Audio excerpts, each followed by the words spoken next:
coming right back with the start of tonight's game against the Minnesota Twins right after this message. For expert lawnmower and garden tractors. And back with you again, and how does this ballpark look? You want just one word? Well, it looks great. I would say there are probably about 40,000 people in the ballpark right now. In terms of the bleachers, better than 75% occupied. In terms of the upper deck, I would say 80 to 90% occupied. In terms of the mezzanine, at least 90% occupied. And in terms of the lower deck, from what Chuck and I can see, hanging back of home plate and over some box seat seats underneath the screen, the seats downstairs appear to be about 75 to 80% packed. And I would think that in the next 5 or 10 minutes, more late arrivals are going to pack just about every square inch of this ballpark. So at the moment, 40,000 or more. It perhaps will keep on building a few more thousand in the next couple of innings. And the ace Oriole pitcher of the staff, Jim Palmer, seeking his 7th win. What makes things even better tonight, the weather couldn't be any better than it is. There is a light breeze blowing through the ballpark. I have not heard our game time temperatures, but they feel like they're in the high 70s or the low 80s.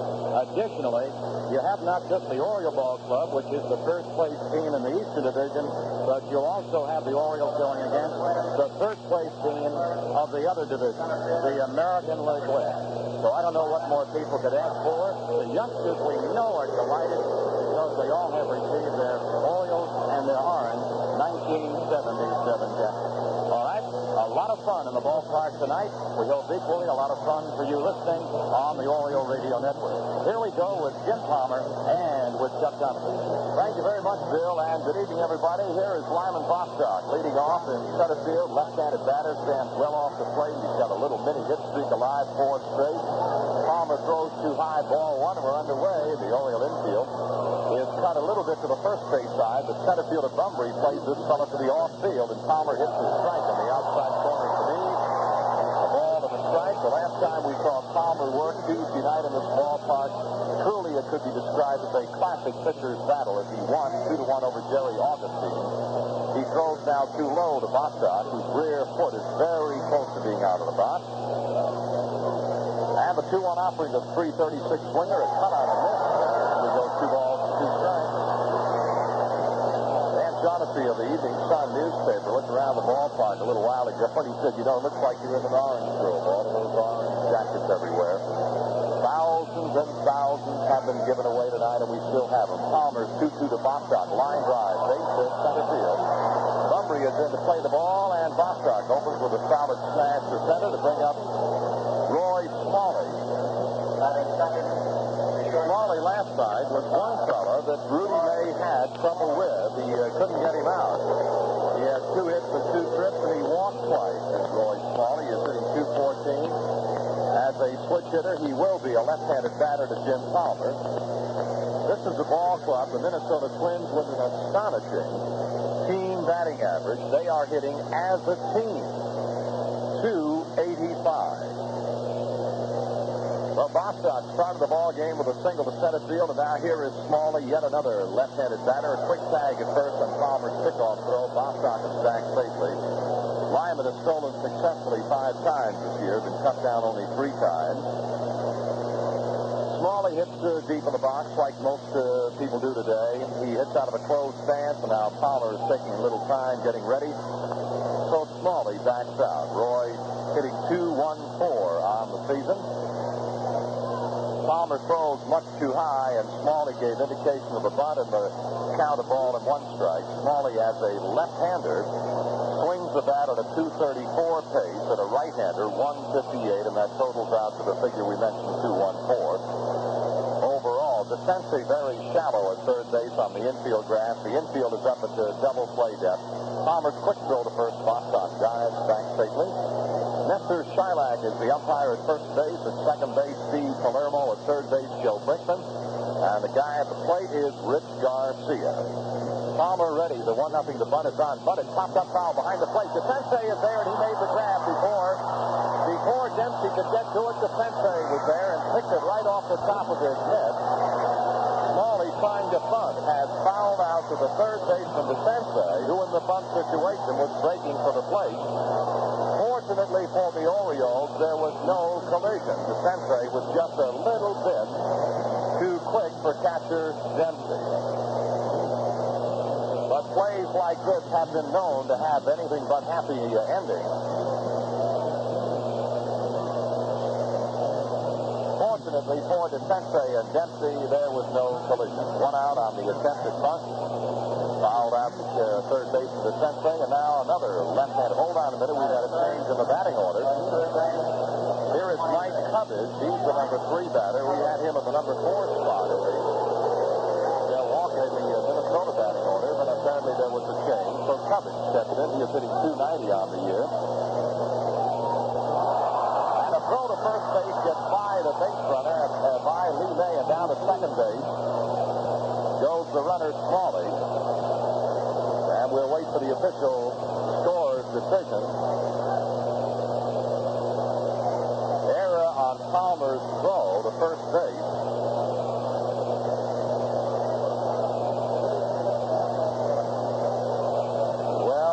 Had a last-minute change in the Minnesota batting order. Carew, who was in the lineup to bat third, is obviously not there. Mike Cubbage is batting third. He's hitting .290 on the year and one of the best hitters against the Orioles a season ago when he batted .455. Bostock at second with one out. The pitch to Cubbage is outside and a ball one. Palmer changed to left-hand swinging Cubbage.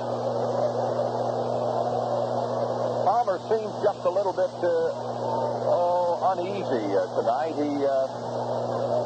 has been flexing his back, continually pawing at the mound. Now the 1-0 pitch coming. It's out over the outside corner, and the strike is called. And again, it appeared to be a changeup to Cubbage.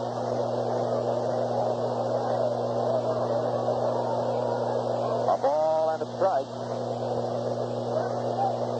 One gone, a Minnesota runner at second base. Jacket night at Baltimore, and a walloping big crowd getting bigger every time I look around. As Palmer sets and deals now to the left-handed stick of Mike Cubbage. Swinging a foul out of play, a souvenir off the third base side. Now Palmer is flexing the arm and stretching the shoulders. Now he is rotating the throwing arm, takes the glove off, puts it in his right hand, and windmills the right arm around. He just does not look comfortable. 1 ball and 2 strikes.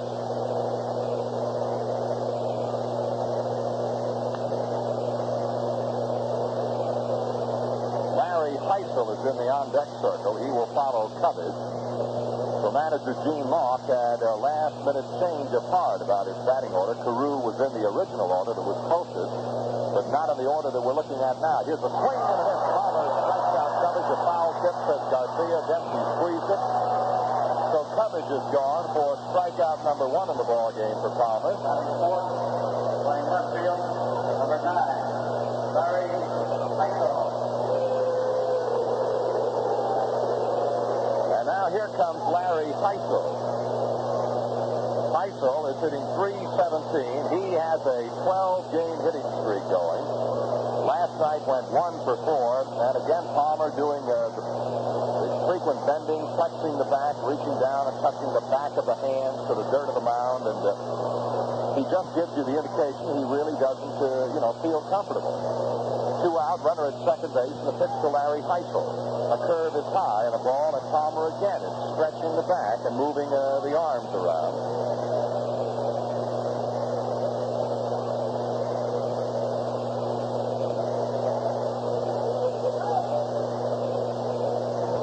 The 1-0 pitch down the way to the right-hand swinging Hisle. A hard breaking ball is way outside and low, ball 2. And again, Palmer followed the pitch with another stretch of the back.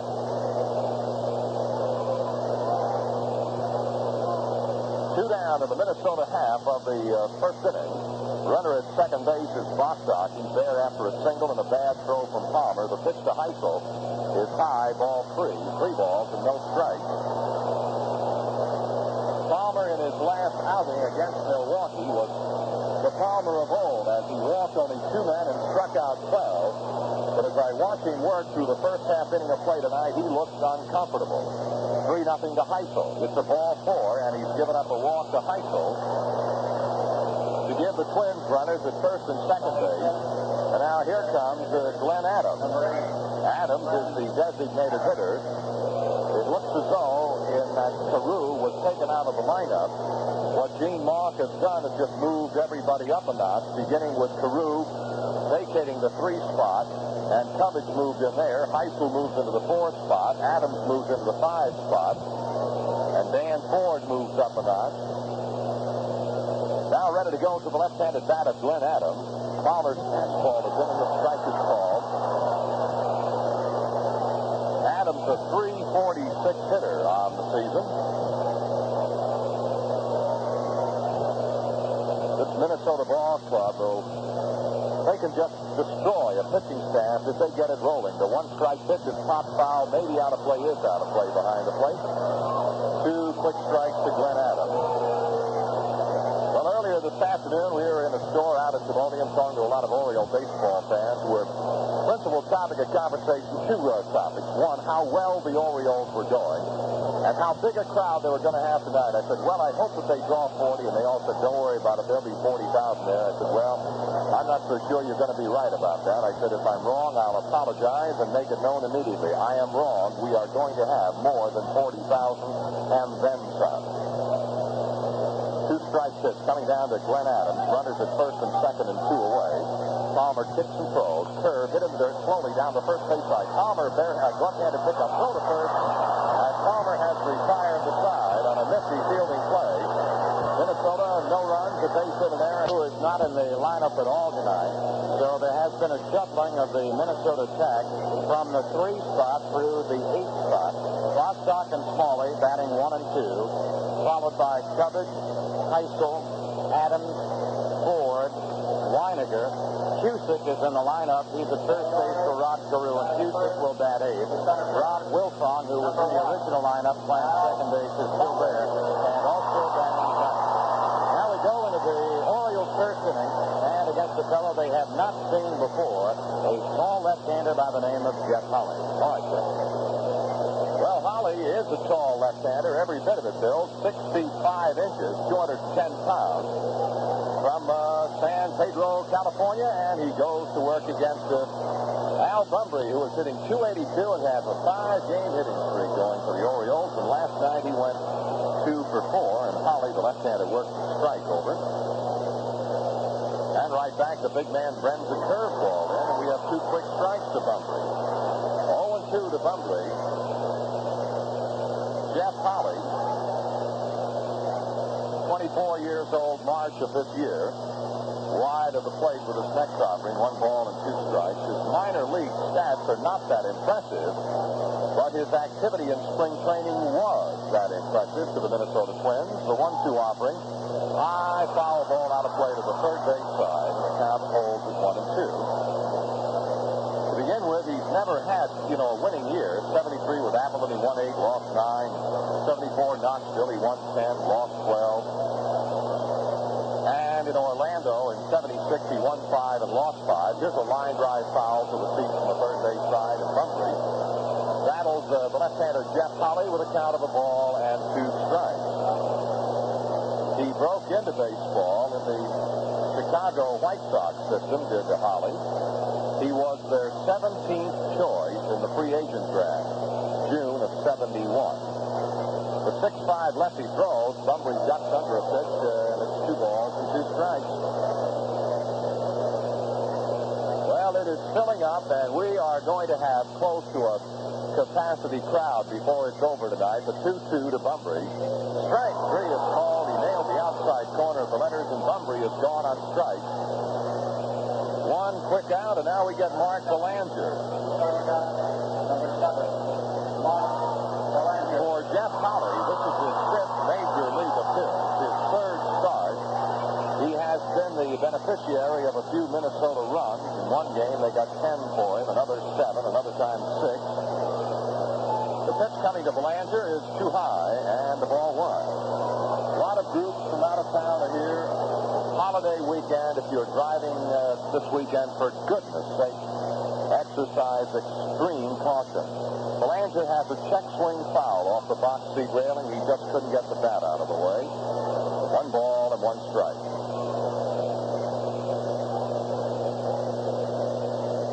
up in York, Pennsylvania, and we have so many Oriole fans from that part of Pennsylvania. The 1-1 offering to Belanger strike inside corner of the knees. Have a bus load, 55 from the Quaker City Paper Company of York, Pennsylvania down here tonight. Another Oriole fan and a good one. Now Slaker tells us about that. The 1-2 pitch to Belanger, ground foul off the third base side, so the count holds. 1 ball, 2 strikes. Heard a story about a youngster named Scott K. Dove, who is a junior Oriole, and he attends school at Milton Hershey School, and his mother had to drive up and get him tonight. He wanted to see the ball game, and then we'll drive him right back to Hershey right after the game is over tonight.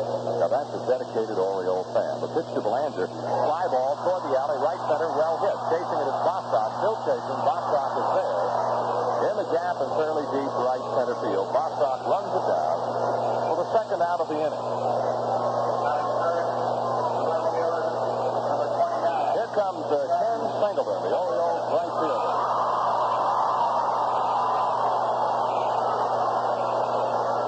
Singleton is doing wondrous things with that bat here of late. 2 hits last night, put him back in the club hitting lead with a .327 average. That's 4 points better than Pat Kelly. Singleton missed 9 games because of an inflammation of his eyes, but has hit .324, 12 for 37 since returning to the lineup the 19th day of May. Strike over the inside corner knee high to Ken Singleton.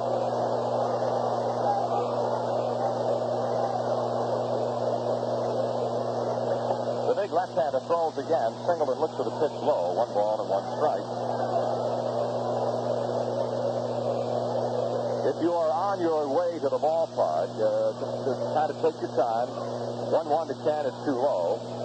And I'm sure all of the parking lots around the stadium are loaded. I would suggest that for parking you might head toward the Lake Montebello area, which incidentally is a very pleasant stroll up one of the most beautiful streets in Baltimore to get to our park. The 2-1 pitch to Singleton. Drive well hit, deep right field. Back goes the right fielder forward. He can't get to it. It's over his head against the wall. Singleton on his way for 2, and he's there with a double over the head of right fielder Dan Ford to Singleton, his 7th double of the year. And the Orioles' first base hit of the ball game off Jeff Holley.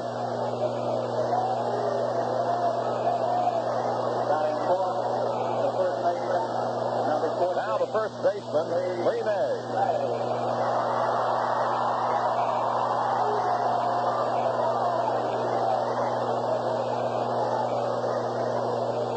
Singleton is doing wondrous things with a bat here of late.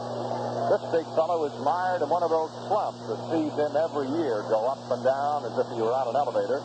He's hitting .211, and the pitch is low for a ball. Last night, however, he did have a most timely base hit with the bases loaded and knocked in 2 runs. So his average is, not a kind of a thing to make the big man smile, but his RBI totals are not at all bad. He has 17 runs batted in. Jeff Holley's 1-0 to Lee May is a strike over the inside corner of the knees. 1 ball, 1 strike.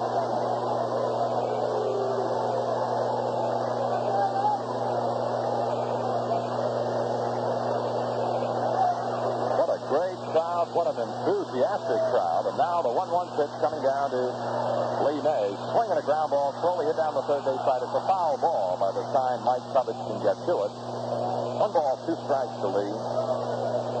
We have a youngster in the ballpark celebrating his 11th birthday tonight. Josh Wynegar is here, along with many of his friends, celebrating his birthday at Memorial Stadium on Jacket Night to watch the Orioles and the Twins. And Josh and his friends are a part of the best crowd the Orioles have had this year. A ball, 2 strikes to Lee May. Singleton at second, and 2 gone. Pitch is inside and low, 2-2. Second baseman Rob Wilfong is playing Lee May about 2-3 steps on the outfield grass and almost behind second base. Now the 2-2 pitch. He had to place it low. We go to a full count, 3-2 to Lee.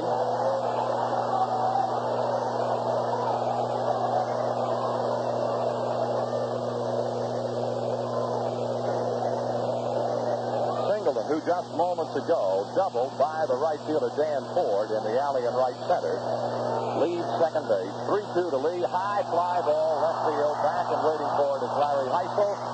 And the twin left fielder handles it for the final out of the inning. No runs, a hit. A man left at the end of an inning. The Orioles nothing and the Twins nothing. Actually for young Oriole fans, but there's a similar night indeed coming up just 2 weeks from now. That'll be Helmet Night, a night co-sponsored by Hardee's. And the night is June the 11th when the Orioles meet the White Sox right here at 7:30.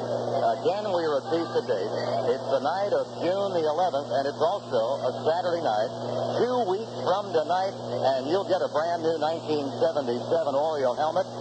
This should be a popular item, one every youngster will want to have, just like they picked up this new jacket tonight. So make your plans now. Make it like so many people did in advance of Jacket Night. So it's Orioles Helmet Night. 2 weeks from tonight, the Orioles and Chicago. Well, we'll take a look at right fielder Dan Ford. Dan hit .250 on the year. Last night he had 2 hits and 4 trips. Ford, Wynegar, Kusick are the new batters for the Oriole right-hander Palmer, who got through the first inning without too much difficulty, gave up a base hit, committed a throwing error, did Jim. Walked the batter, but struck out a batter, and is ready now to go to work to Dan Ford. Well, everywhere we look in this ballpark, I tell you, vacant seats are getting a little hard to find. The bleacher section out in left field still has a lot of room for people. Palmer ready to go to the right-hand swing to Ford. The Orioles Cy Young Award winner hits, throws, and the ground ball is hit right at the shortstop. Belanger makes the pickup and throw to first, and on one pitch, Ford has been retired. That'll bring out Butch Wynegar. Wynegar last night went 0 for 4, and before he steps in, we'll step out for a station break. This is the Baltimore Orioles Baseball Network.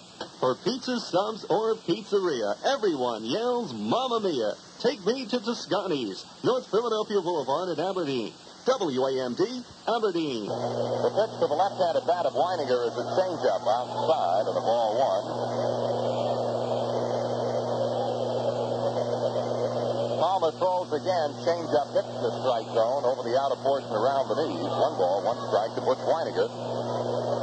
Well, we mentioned a busload of 55 people from York, Pennsylvania in the ballpark tonight. They have to be Wynegar fans. Curve from Palmer stayed outside. 2 balls and 1 strike.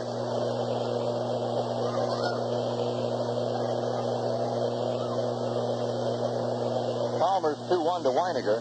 Here's a swing and a miss with a hard breaking ball. 2 balls, 2 strikes.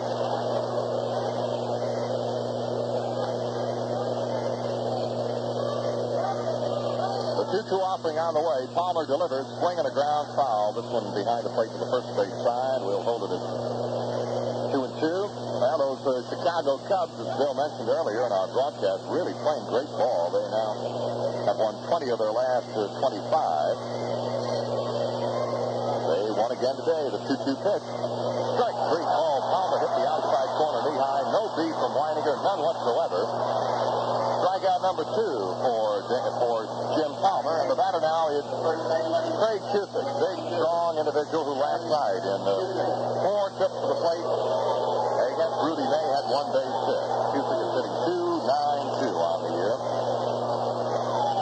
Big and strong looking, 6'4", about 230 pounds. As Kusick, Palmer throws a curve, but it's fine inside, ball 1.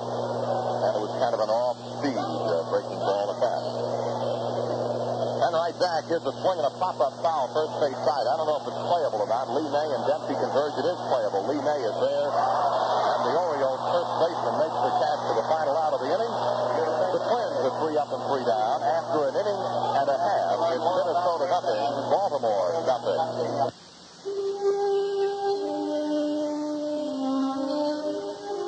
In Denmark, beer has been the center of a never-ending celebration of friendship and of life. In the famed Danish beer gardens, one beer has been loved above all, traditionally light golden Tuborg. Today, we join the Danes in their celebration with a beer of noble heritage and character. Our Tuborg Gold is now brewed in America with the guidance of Denmark's master brewers. by appointment to the Royal Danish Court. So, for about what you'd pay for the King of Beers, you can now enjoy Tuborg Gold, the golden beer of Danish King. Tuborg, the light beer with the gold label. Carling National Breweries Incorporated, Baltimore, Maryland.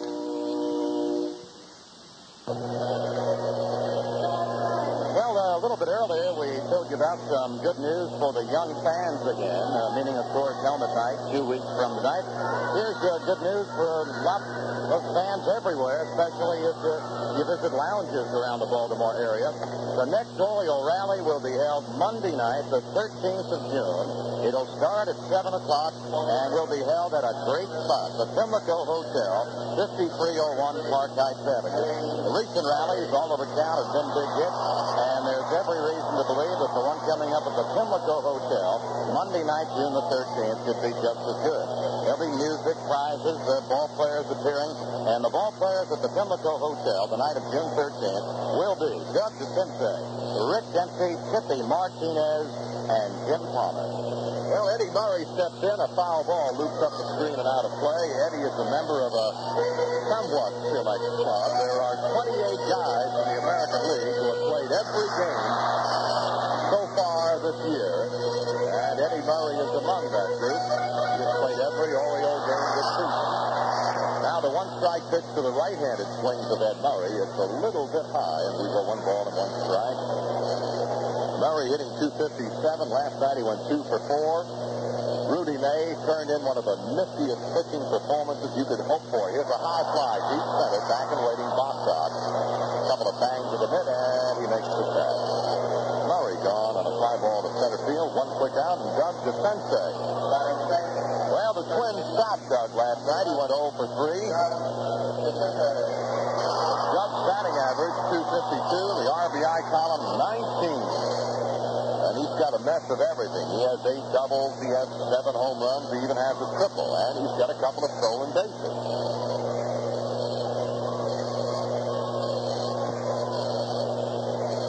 Jeff Holley throws a fastball over the inside corner of the knees. Pretty good-looking pitch from this 6'5" left-hander. And the 1-strike offering to DeCinces, swing, and he didn't get it. 2 quick strikes. Orioles have been atop the American League for this past week, and they're playing like it. They have a game-and-a-half lead over the Yankees. Well, the Yankees lost this afternoon, so let's make it a 2-game lead at the moment if you want to be technically correct. The pitch to Doug is a strike 3 called inside corner of the hands, and DeCinces is out of there on 3 pitches. Strikeout number 2 for Jeff Holley. Both have been on called third strike. 2 out in the inning, and here is Pat Kelly. Kelly had a 19-game hitting streak stopped earlier this week. But Pat meant it most sincerely when he said, you know, hitting streaks are nice, and you...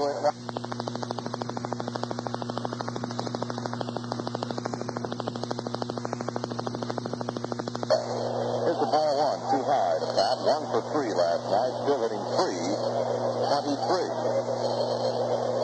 When the left-hander throws strike over the inside corner of the letters, 1 down and 1 strike.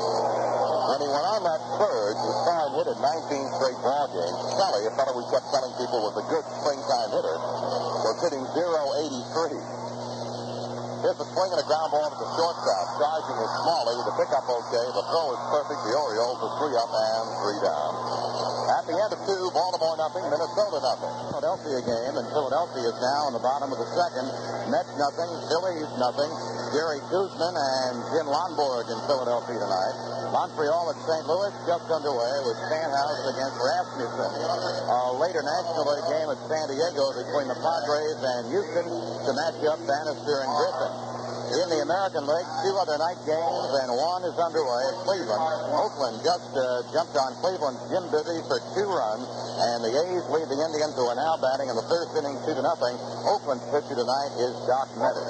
The other American League game is at Milwaukee between the Brewers and Texas. We have finished 2 scoreless innings here tonight, and let's go back to Chuck.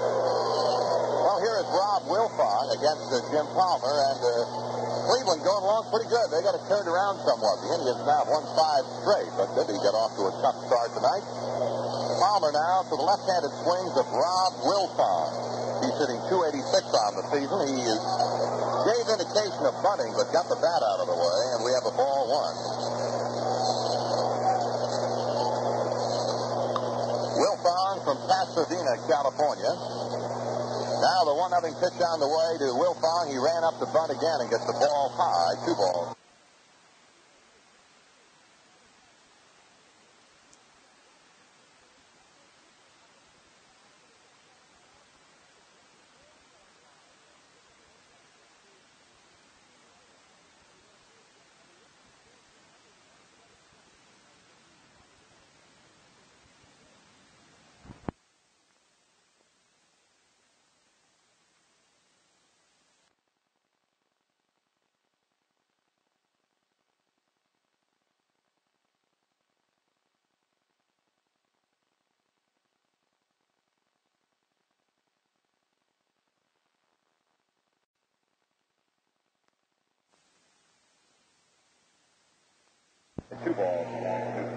Two balls and no strikes.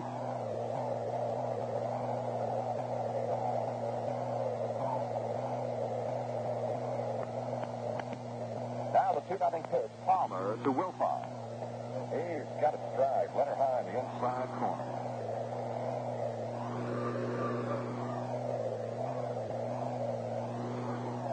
Now the 2-1 offering. Palmer to the left-handed swinger. He swings and misses. We've got a 2-ball, 2-strike count now.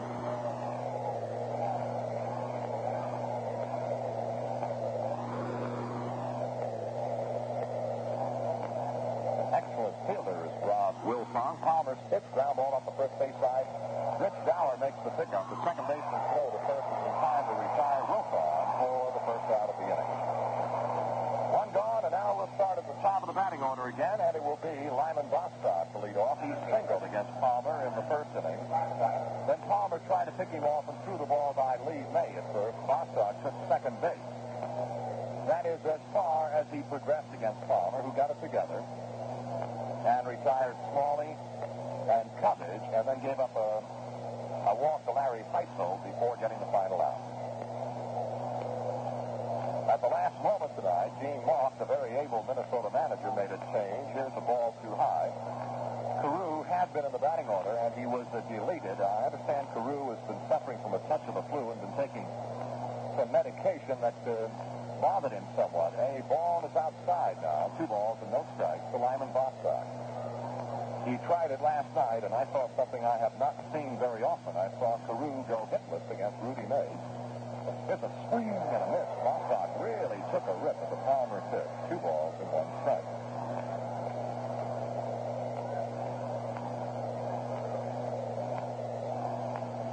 Palmer right back, the 2-1 offering. And here's a ground ball bouncing toward Rich Dauer, the second baseman. A chest-high hop and throw to first, and Bostock is the second out of the inning. Now, since I mentioned in the opening inning that Palmer was continually flexing the back and rotating the arm and doing, some mild exercising on the mound, we have not seen him do it since. So, in truth, he may have had just a little bit of stiffness that he has been able to work his way through. No, there he goes again. Now he's bending the back and windmilling the arm.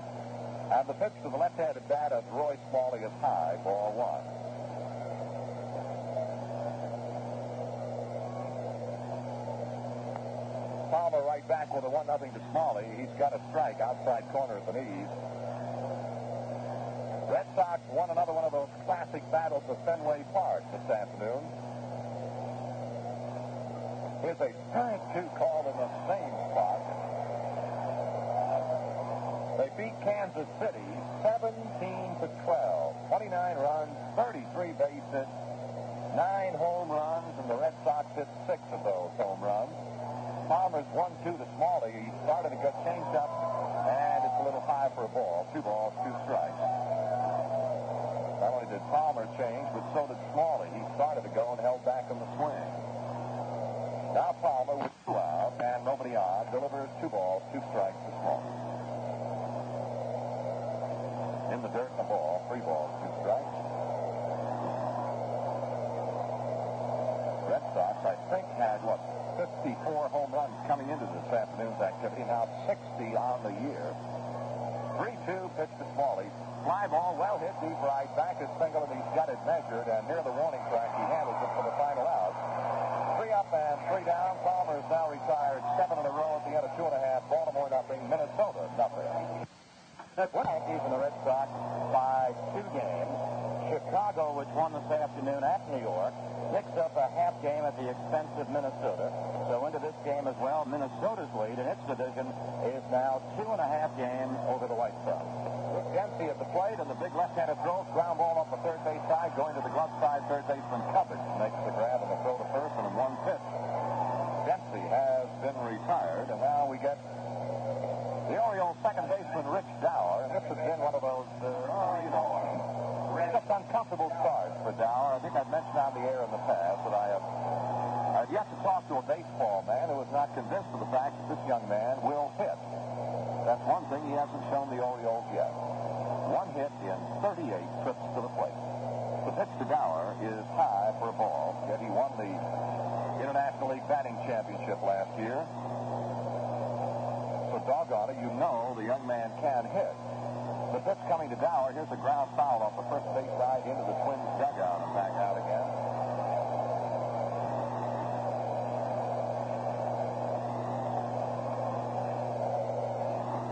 His first year in the business in 74 with Asheville, he is .328. Now the 1-1 to the right-handed bat of Dauer. Here's a foul ball headed toward the upper deck and back down again. I'm probably going to mention it a few times tonight. I hope you'll not be upset.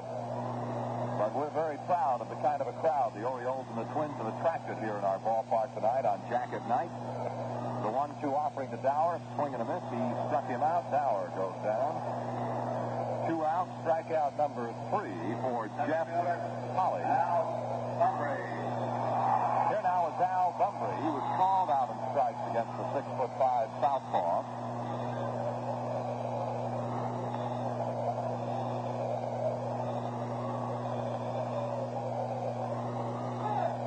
Every time I look around, the vacant seats are getting harder to see. We still have some room in the bleacher section out in left field. The pitch to Bumbry is outside ball 1. Rich Garcia doing the job in balls and strikes, and he did nothing but a brilliant job Tuesday night in the ball game between Palmer and Augustine. The pitch coming, Bumbry hits a high foul out of play on the third base side, a ball and a strike.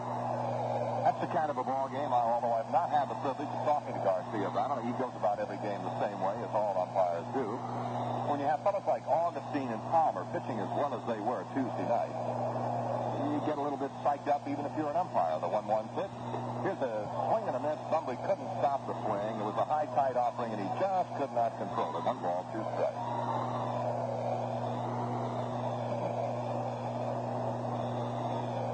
Bumbry steps out now to take a little bit of a breather and a practice swing. We have 2 out and nobody on. No runs and a base hit for the Orioles. No runs, 1 base hit for the Minnesota Twins. This is the bottom of the third in Baltimore. Jeff Holley throws, and Bumbry looks at the ball outside. 2 balls and 2 strikes.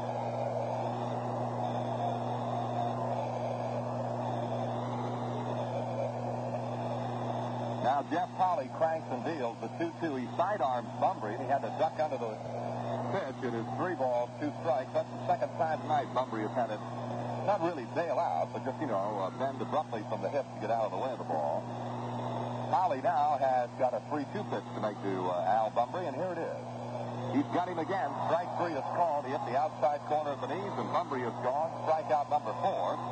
At the end of 3, the Orioles nothing, and the Twins nothing.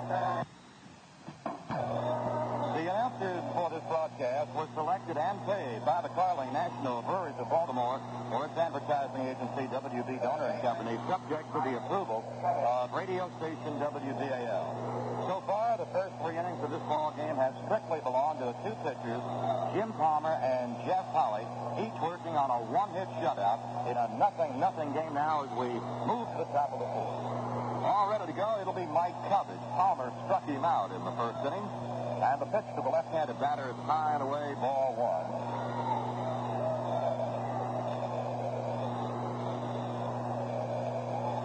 And Palmer right back with a 1-0 to Cubbage, a looping foul going to be out of play behind the plate. We have a count now of 1-1. Boy, what a mob. What a great crowd. And what a beautiful night. If we had ordered, the perfect night for a ball game, it would have to be something like this. Cubbage, an outstanding shortstop at the University of Virginia. Now the 1-1 pitch to Mike. Change-up is high and outside. 2 balls and a strike.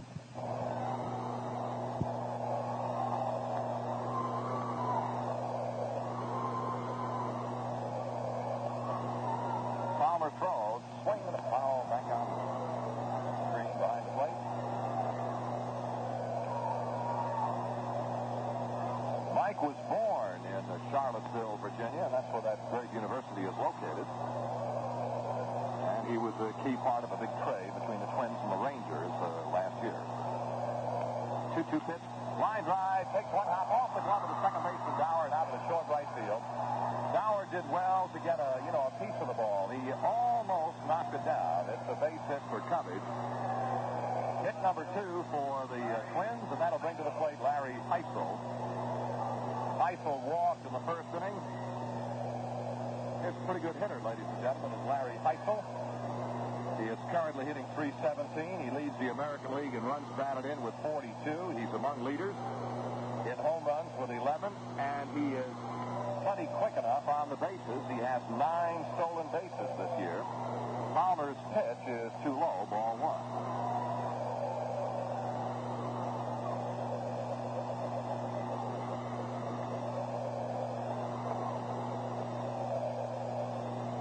And the 1-0 pitch to the strongly built right-handed cutter, lead at first by Cubbage.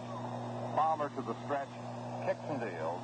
He's high, ball 2, 2 balls and no strikes.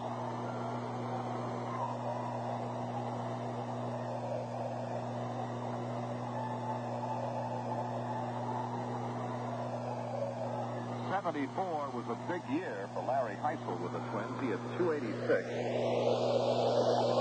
Palmer's 2-0 to the right-handed batter. Swinging it in, 2 balls and a strike.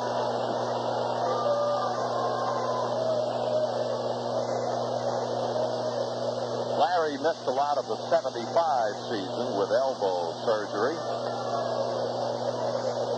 And came back rather strongly last year. He played second among outfielders with 16 assists.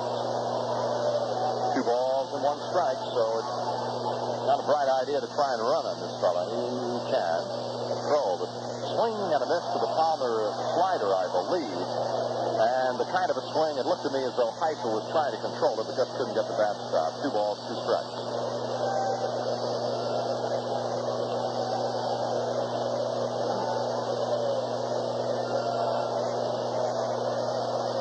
Cubbage opened the Minnesota's half of the 4th inning with a single off the glove of the diving second baseman Dauer. Quick throw to first, back safely Cubbage.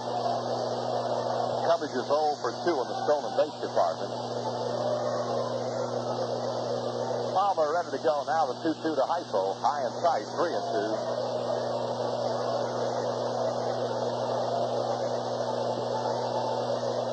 Orioles starters have gone the distance in the last 4 games, and now have a total of 18 complete games. Palmer breaks contact with the rubber. The Minnesota Twin pitching staff is just the opposite of the Orioles staff.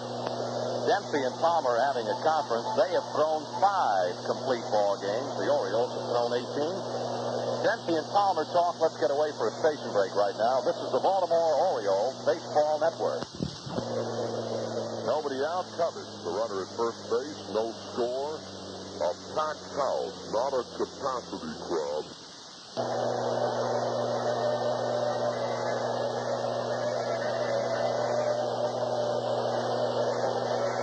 We'll go now to the 4th inning of play at Baltimore tonight. And it'll be Belanger, Singleton, and May. More correctly, I should say the bottom of the 4th inning. The game belongs to the pitchers, and one of them I'm sure everybody recognizes, no matter where you might be tuned our way tonight. Certainly, if you're just a mediocre baseball fan, you have heard of Jim Palmer. Maybe you have not heard of the fellow who's doing the work for the Minnesota Twins. That is Jeff Holland. He's a 6'5", left-hander, and he's shutting the Orioles out on one base hit through the first 3 innings. The pitch to Belanger, base hit in the hole between short and third to left field. And Belanger has opened the 4th inning with a solid single to left. Hit number 2 for the Orioles. And here's the man who owns hit number 1, Ken Singleton.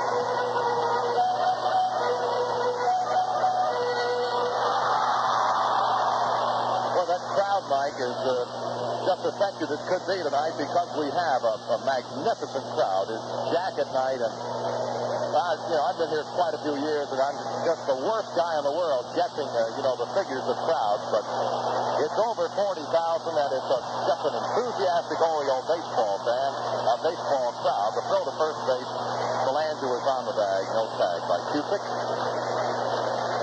Now the stretch to the set, and Singleton swings and misses the breaking ball from Jeffrey Owen Holly of San Pedro, California. He was called up by the Twins from Tacoma on the 25th when a most unfortunate automobile accident incapacitated pitchers Don Carruthers and Mike Cubbage. Going to first base, the big left-hander does not get Belanger, who was standing on the bag again. All ready to go. The one-strike offering to the waiting Singleton. Way outside. 1 ball and 1 strike. Jeff Holly pitched for Tony Oliva in the Mexican Pacific League over the winter months. Spent 10 ball games, 1-3, lost 2, pitched to an earned run of 2.39. He's low with a ball, 2 balls and 1 strike. He has 4 strikeouts to his credit thus far, and 3 of the 4 have been called. Originally signed by the Chicago White Sox. The left-hander's pitch is a high fly to right field. Back and waiting Dan Ford. And the twin right fielder makes the catch for the first out in the last of the 4th inning.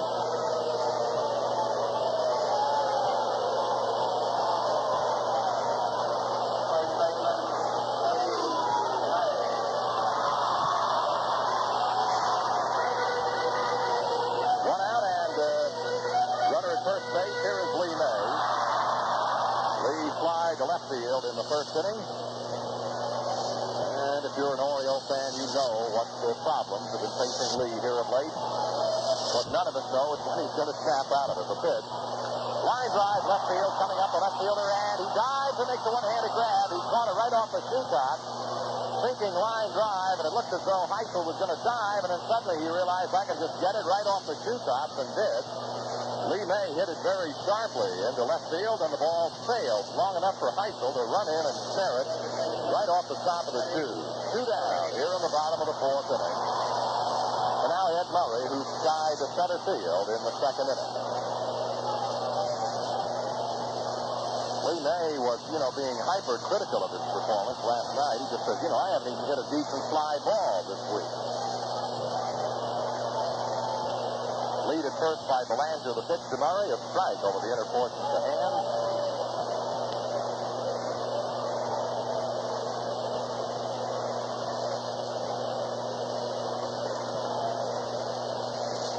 Now the 1-strike pitch.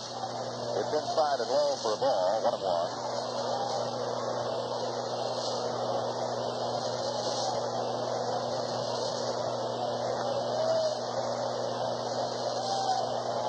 And the 1-1 pitch. Now it goes to first base. Kind of a lob rainbow toss, not the A1 type of a move that I'm reasonably sure that Jeff Holly has. Most left-handers have very good moves at first. And he goes there with another throw, but really didn't burn one and didn't show Belanger any sort of a great move. I think the only left-handed pitcher I remember in recent years who did not really have an outstanding move at first was former Oriole McNally. Now the 1-1, there goes Belanger. Pitch is swung on and a foul back to the screen. Belanger is running and the ball is fouled away. A ball and 2 strikes. Remember all the complaining we used to do in the early part of the year? Boy, will it ever get warm? Will we ever have some decent weather? Will the fan ever have a chance to come out and relax and enjoy himself at the ballpark? We've had super weather, and I wish you could see our crowd tonight.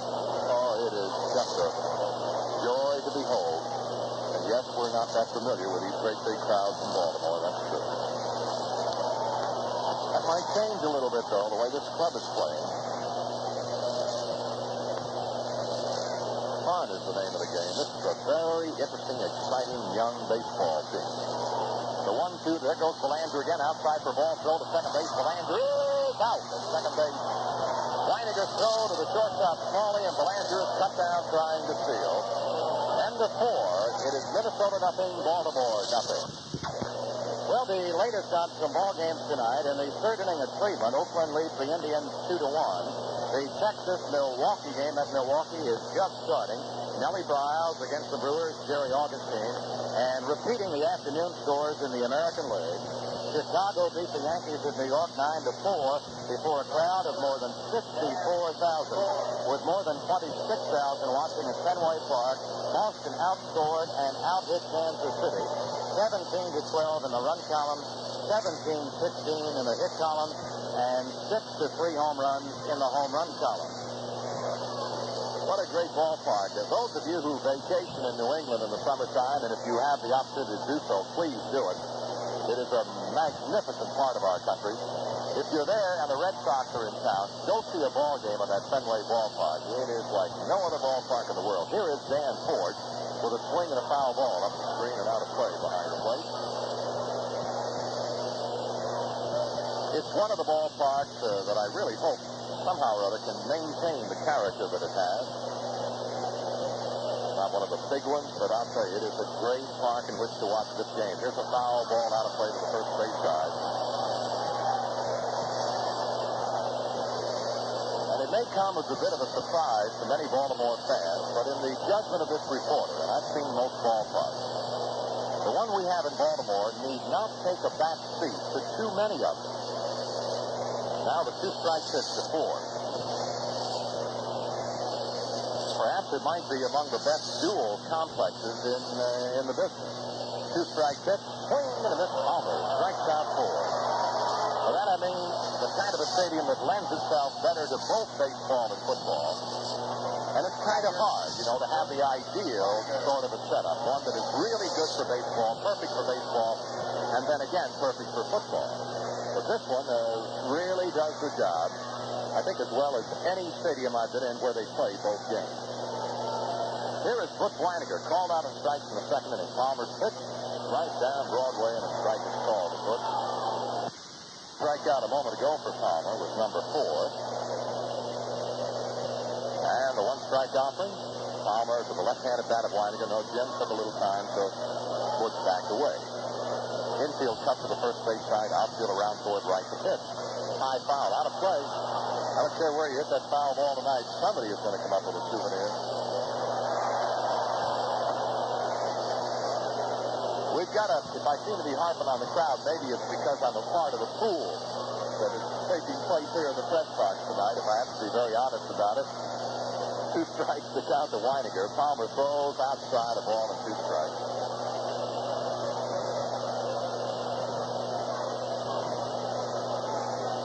And the 1-2 pitch back to Butch is an off-speed breaking ball, but it didn't come near the strike zone. 2 balls, 2 strikes now. Well, if you couldn't make it tonight for Jack and Knight, we're sorry that you couldn't, because it is a wonderful night for baseball and a very good game on tap. And a beautiful prize given away. Maybe you can be with us tomorrow afternoon. The 2-2 pitch. Just outside. 3 balls, 2 strikes. So Palmer has gone 3-2 now to Butch Wynegar. And behind Butch, big strong guy, Craig Kusick. 1 out, nobody out, no score, top of the 5th. Hits a fly ball in the alley in right center field. Singleton and Bumbry moving. Bumbry, the center fielder, gets through it in the alley in right center. 2 down. That ball all of a sudden ran out of gas. Started out, pretty good, and I guess we had a lot of oversteer on it. It was just all of a sudden settled down nicely, and Bumbry made a very easy catch. Craig Kusick, a last-minute insertion in the Minnesota lineup tonight. Carew was originally in the ballgame in the number 3 spot. Carew is just not feeling 100% these days. He's bothered by the flu. So Kusick has taken his place. It's a high fly ball in the deep center. Bumbry is racing back on the warning track, back at the fence. Bumbry can't get it. It's gone. Home run for Craig Kusick, and the Twins have a 1-0 lead. Powering fly ball just kept right on going. And for Kusick, his 4th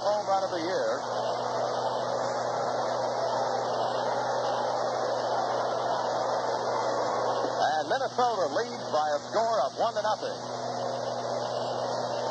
Kusick's 4th home run of the season, and the Twins' 32nd home run. And for Kusick, run batted in number 15. Here is Wilfong, and the ball 1 is too low. That, incidentally, is the 6th home run ball off Palmer this year. Towering fly ball, just kept on carrying right over the barrier and straight away center. But third base side, it's foul as the Sensei picks it up. A ball and a strike.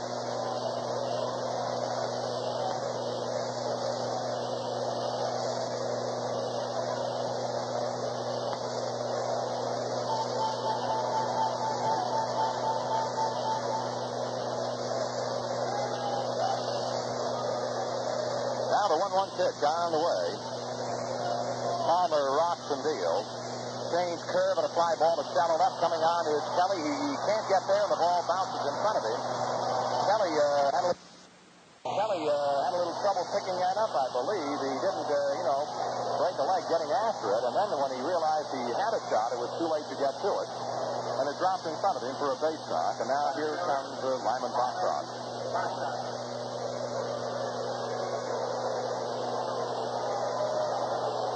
So the Twins, for the first time tonight, have put together back-to-back base hits. A solo home run by Kusick, followed by Rob Wilfong, looping single into shallow left.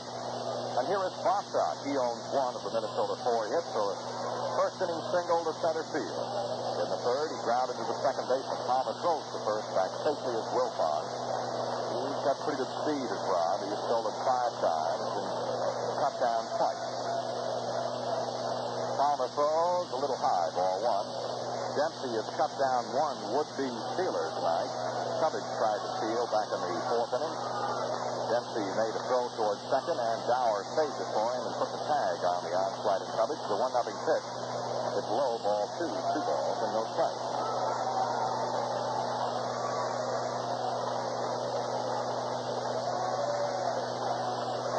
Palmer taking a little bit of a breather, looking around toward center fielder Bumbry. Bumbry's attention was directed elsewhere momentarily. So Palmer has requested he back off just a little bit in center field. The wind is blowing, as I see, straight away to center field. Not too strong. So the first diving back is Wilfong. Diving back safely. But it's a pleasant kind of a breeze. Just straight away to center field. Another quick throw to first, and again safe as Wilfong.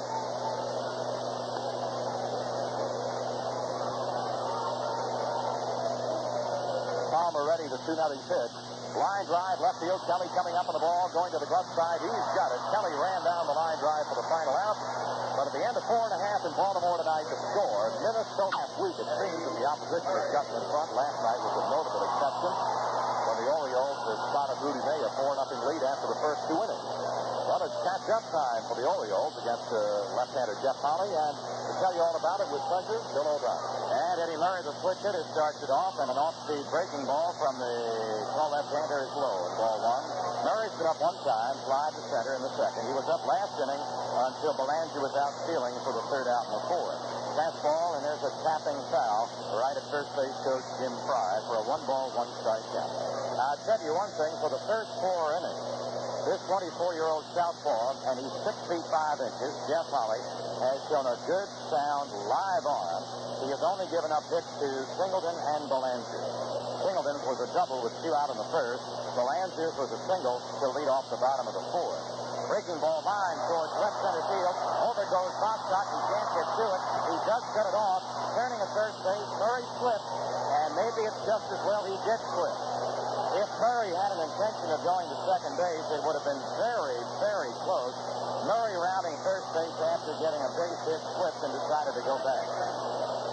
So he is a tie run now to begin the bottom of the 5th inning, and it brings up Doug DeCinces. Doug called out on strikes in the second inning, and when he batted in the second, he saw a lot of Holley fastballs.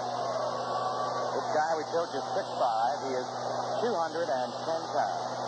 Watching Murray's lead, and then time has been called as DeCinces moves out of the box. Game was scoreless until the top of this inning. Minnesota now in front, 1-0. Breaking ball is in.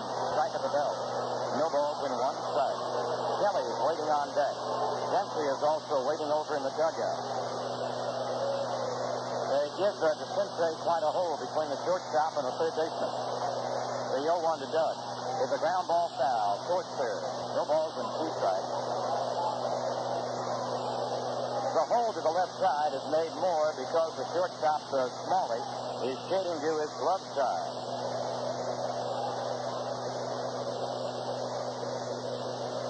Minnesota, a run, 4 hits off Palmer, including the Kusick home run. The Orioles have just picked up their third safety off Holly. He's ahead and working 0-2. Here's a foul over the boot, and we'll go on the upper deck over the boot. Speaking of the upper deck, there are very few, if any, empty seats as we look to the upper deck from back of home plate. From where we sit, it appears that there are a few empty seats upstairs, way up in left field, and also some scattered vacancies in upper right field, and that's about it. Murray steps a 2-step lead off the bag. The 0-2, a breaking ball. He goes after, and Doug checks his swing in time for a 1-ball, 2-strike count.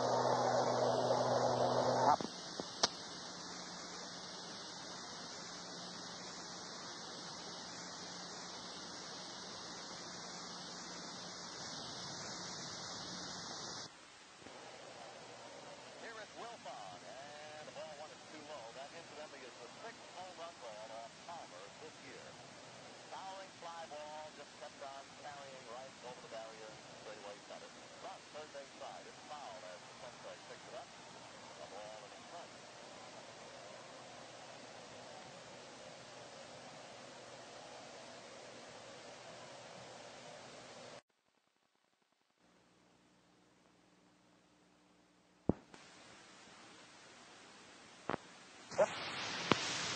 DeCinces gone for the second time on strike. In the second looking, in this inning, swinging. He is also the 5th strikeout victim for Holly. 1 gone, and here's Pat Kelly. He was a ground-out victim in the second. He'll be played up even with the bag, but very wide of the bag at third base by Cubbage. Kusick still anchored at the bag, holding on Murray now with 1 out. Way in and very shallow in left field is Hisle. Fastball, he gets pushed back, and it hit him on the hand. Holly is claiming it hit him on the back. And now the manager, Gene Moss, coming out to question Garcia. We've got a break in the action. Let's take 30 seconds. Shop Giant Food, the quality meat people, for Holly Farms Chicken, the finest quality chicken you can buy. USDA government inspected for wholesomeness and graded A for quality. Our Holly Farms Chicken comes packaged so many ways, you can buy just the right amount for the meal you're planning. Look for Holly Farms Chicken in the meat department of your Giant Food store. When you shop at Giant Food, you know you can count on us for the finest quality foods at the right price and the finest services. So spread the word. Catcher, Rick. All right, Moss has questioned and had his say. The plate umpire Garcia. Kelly's been hit on top of the hand. Murray advances to second base. So with only 1 out, it's all set up for Rick Dempsey now to do some damage against Holly. The tie runs at second. The lead runs at first. Dempsey's been up 1 time and bounced to third in the 3rd inning. Murray with his lead, and Kelly lengthens his also at first base. Strike called on the breaking pitch to Rick Dempsey. Dempsey, the number 8 batter in the order. Dauer's behind him. And for the first time in either bullpen tonight, we have action. There's activity going on in the Minnesota bullpen. Smalley, the shortstop, moves at Murray's lead. The 0-1 to Dempsey. Where on the inside corner, strike 2 comes up. No balls and 2 strikes to Dempsey.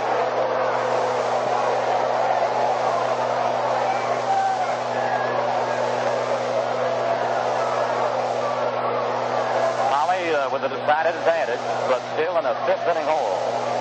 Looks back at the runner. Goes to Dempsey, 0-2, way outside and low. 1 ball, 2 strikes. Bergmeyer and Johnson up in the Minnesota bullpen as Holly is encountering his first trouble of the ball game. He leads now 1-0. Dempsey on the southpaw's 1-2 pitch. Here it comes. Fastball, he lines foul to the crowd in left field. He was a little bit ahead of that pitch in his swing. Still a ball and 2 strikes. The Orioles starting this game, 2 games up on the Yankees, 2 games up on the Red Sox, and 8 games over 500. In the month of May, they've won 15 of 23, and they've also won 7 of their last 9. Another 1-2 offering. Dempsey watches it high and away. 2 balls and 2 strikes.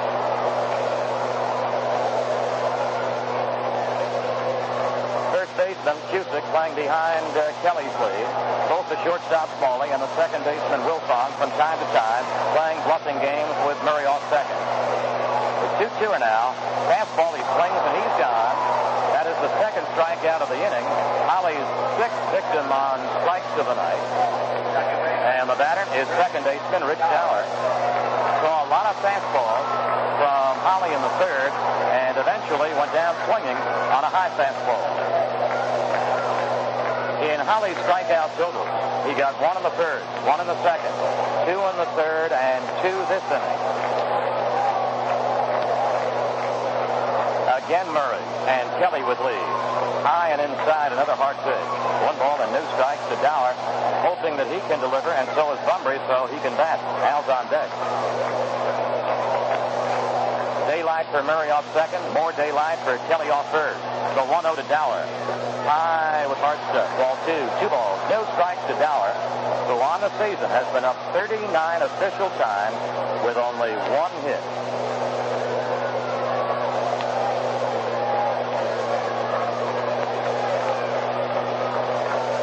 The 2-0 coming to Dauer.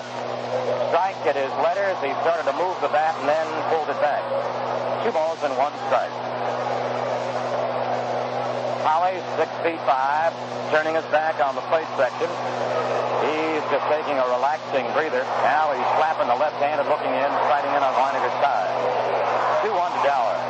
The ground ball rips it short. Smalley throws to second for the last out, and the 4th play on Kelly. No runs, 1 hit, 2 left. At the end of 5 tonight, Minnesota 1, the Orioles nothing.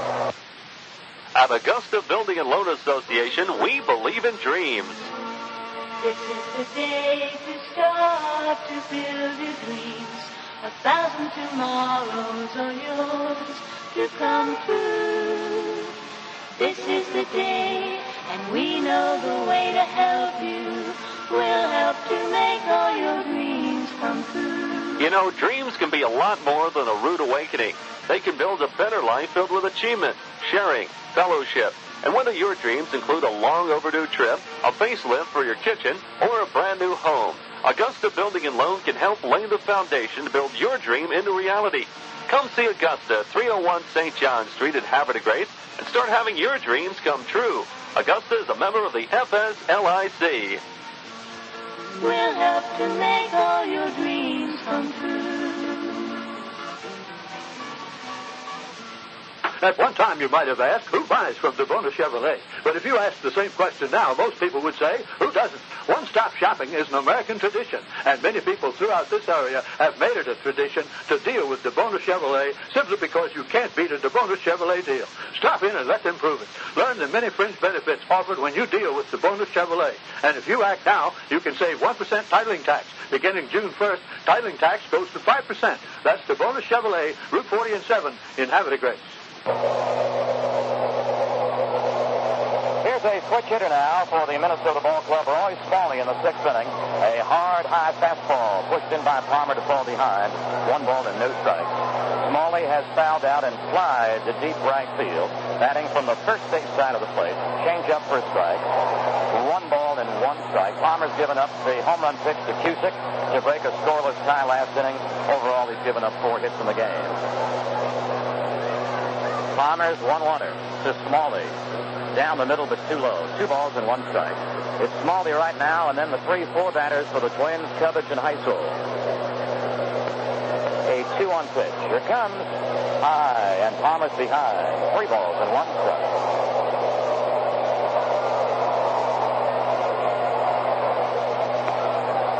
Of the 9 batters going against Palmer tonight, bat left-handed. It would have been 7 had Carew stayed in the lineup.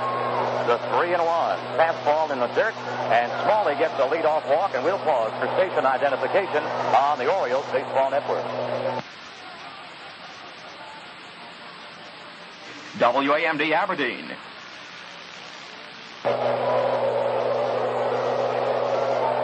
Jim Palmer has just issued his second walk of the ball game. He lost Hisle in a 3-0 pitch in the first inning. He now puts Smalley on with a 3-1 pitch in the sixth inning. And with some success tonight, Minnesota has put leadoff men on. Bostock began the game with a base hit. Cubbage began the fourth inning with an infield hit. And Smalley starts the sixth inning with a walk. Speaking of Cubbage, here he is again, another left-hand batter. Very high and ball one. And now, for the first time this evening, we also had activity in the Orioles bullpen with Scott McGregor, the young left-hander. In the last inning, when the Orioles were batting, the Minnesota bullpen was busy with Bert Meyer and Johnson.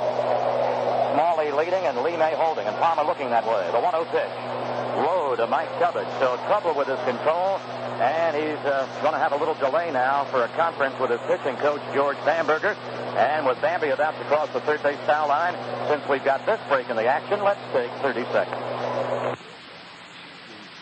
At White Coffee Pot Jr., you'll always find fine food at sensible prices. And now there's another reason to take the family to White Coffee Pot Jr. Every Tuesday from 3 till closing, enjoy the Tuesday night special. 2 pieces of sure good chicken, hot roll, all the garden salad you can eat, and a 20-ounce cup of Coca-Cola. All just $1.95, a savings of 65 cents. Bring your family and your appetite to White Coffee Pot Jr. Tuesday, any day. White Coffee Pot Jr. is the place to cheer. Well, so far in the sixth inning, as Palmer's now facing his second batter, and he's behind Cubbage, 2 balls and no strikes, he has only put one of his pitches in the bullseye. He walks Smalley, 3-1. He's behind Cubbage, 2-0. Now he's way behind again with his pitch outside. 3 balls, no strikes. Palmer strikes in on Dempsey. Looks over to Smalley. 3-0 pitch is a letter-high strike, and it's called. 3-1 to Cubbage. Cubbage, a .290 batter, not known as the fellow who hits the long home run shots, but he does have extra base power, and he's also played around to pull in right. 3-1. Cubbage swings away, and here's a high drive to deep right center. Bumbry's racing back. Bumbry's near the fence, right in front of the fence in deep right center. Bumbry has hauled it in. So Cubbage had Bumbry gallop on his horse to make a long running grab for the first out in the sixth inning. Here's Hisle, the left fielder. He has walked and skied to right. This guy has very good power. 11 home runs. Leads the American League in RBIs with 42. Now, this is the second game of a 3-game weekend series. In addition, the second game of 5 straight games these two clubs are playing against each other. They'll play in Minnesota Monday and Tuesday nights after leaving here. First one to Hisle. Breaking ball, low and outside. Palmer has not gotten his first pitch in for a strike to either Smalley, Cubbage, or now Hisle. Hisle bending a little bit from both the knees and the waist as Palmer goes across the body with a toss to first base. Palmer has picked up 4 strikeouts, has walked 2 batters, given up 4 hits and 1 run, and trails in the game 1-0. Another Palmer move to first base. Smalley is there.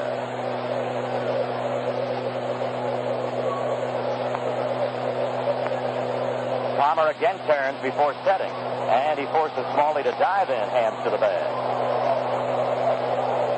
Time now requested by the base runner to wipe himself clean, and that wish is granted. Now he's all smoothed off and cleaned off. That's a pretty good lead. So Palmer goes to it, and Smalley's on the bag again. Hisle doesn't budge out of the batter's box at all. Now Palmer moves in with a breaking ball high. 2 balls, no strikes.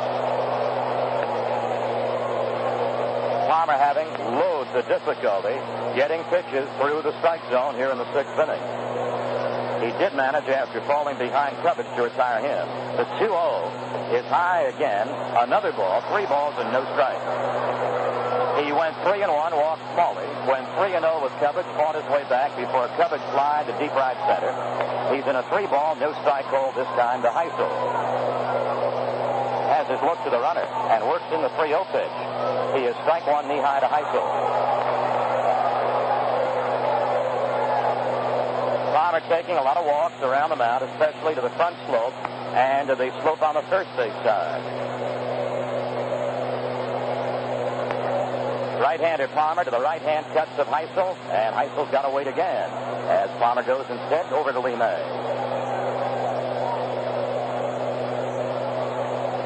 Palmer set and works in 3-1. Here's a high drive to center field. Bumbry has the beat on it. He's simply waiting, dancing around, and makes the catch. Hisle retired. And here now is the designated hitter, former member of the San Francisco Giants organization, left-hand batting Glenn Adams. Bounced to Palmer in the first inning. Took a third strike in the fourth inning. In recent years, Adams' old organization, the San Francisco Giants, have not been too successful in terms of wins and, so forth, and spots in the Western Division of the National League. But the Giants, year in and year out, somewhat like the Pirates and also like Minnesota, develop real good hitters out of their minor league chain. Palmer with a move to first base, and Smalley ducks back again. Adams has been up 28 times in the Twins uniform with 9 hits, batting with 2 outs, swinging and sending a high drive to right center. Bumbry from center field falls off. The right fielder Singleton, and there's the last out. No runs, no hits, a man left.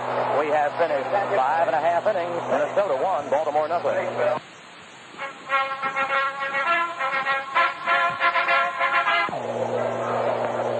Well, the Orioles' next great big old promotion night is only a couple of weeks off at Helmet Night, co-sponsored by Hardee's. Tonight, June the 11th, the Orioles face another of the very surprising clubs in the Western Division, the Chicago White Sox. They romped over the Yankees this afternoon 9-4. They are but 2.5 behind the Minnesota Twins in that Western Division at the moment, depending on what happens here in Baltimore.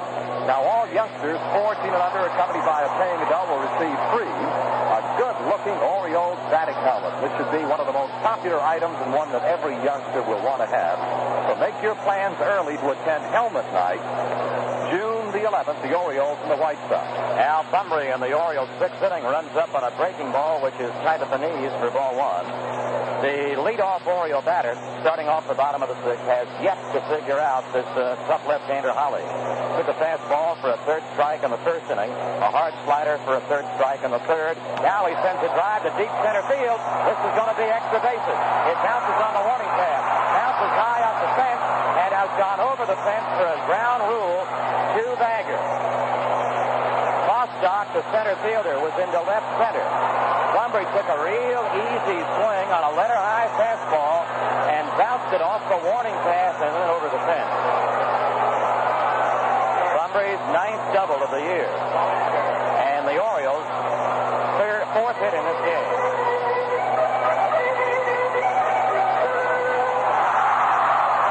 Belanger batting as Bumbry represents the tie run. Base knock gives him another hitting streak. He's now on a 6-game streak. Here's a turn, a throw to first base, which is high, and Smalley just saved Holly from a throwing error and also prevented Bumbry from going to third base. In addition to a 6-game streak right now, Al has hit also safely in 24 of his last 26 games. Fastball low and away, and the ball to Belanger, who has slide to deep right center and singles to left field. Minnesota 1, the Orioles nothing, but with nobody out. Bumbry's off second base as a tie run in the Orioles 6th. A 1-0 pitch. Low, another ball. 2 balls and no strikes.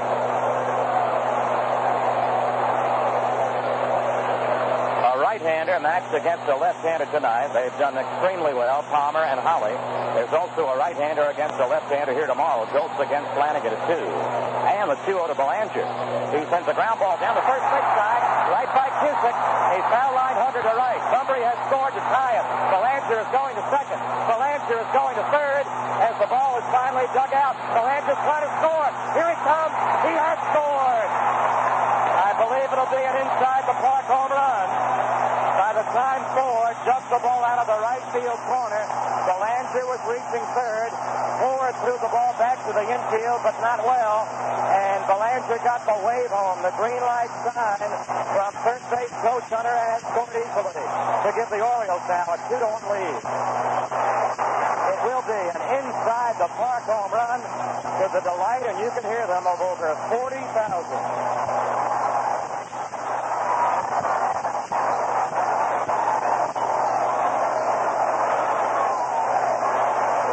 only does Belanger hit foul poles to get home runs, he just got it inside the Parker, scoring Bumbry easily.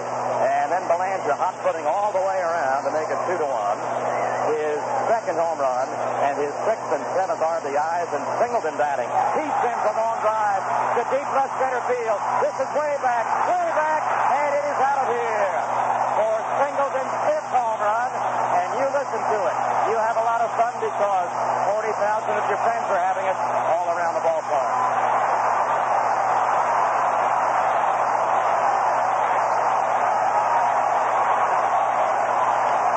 The Orioles have exploded. Ground rule double Belanger. A one-hop drive over the fence in center. Belanger, and inside the park home run to the corner in right field. A drive on which Ford had a great deal of trouble digging it out. And now Singleton, a home run shot, his 5th of the year, over the fence in left center. And I believe Holly is finished. He is. Mark is going to get him. He's got the hook out. So as the new Minnesota pitcher makes his way to the mound. Let's pause for a moment. Hi, this is Chuck Tops.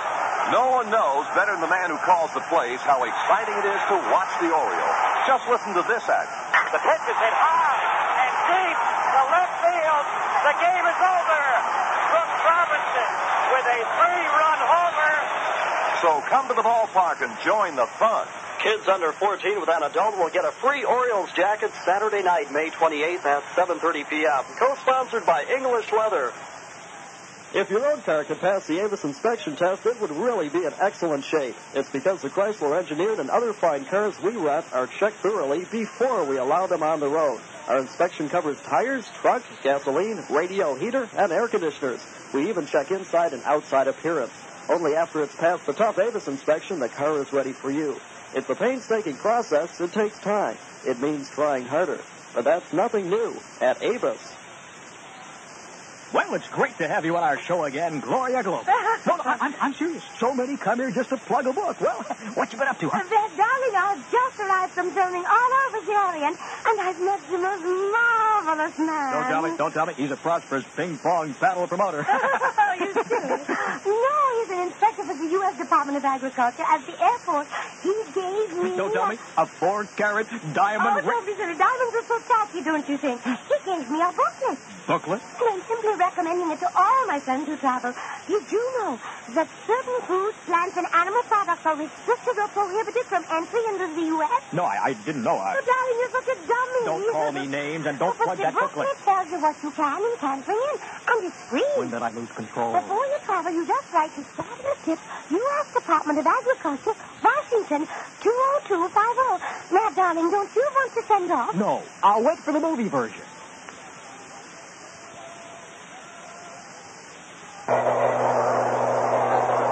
Well, from the bullpen, the Minnesota manager, Gene Mauch, has summoned Tom Johnson. Johnson on the year, 4 wins, 2 defeats. This is his 18th appearance. He has pitched to an earned run of 1.71.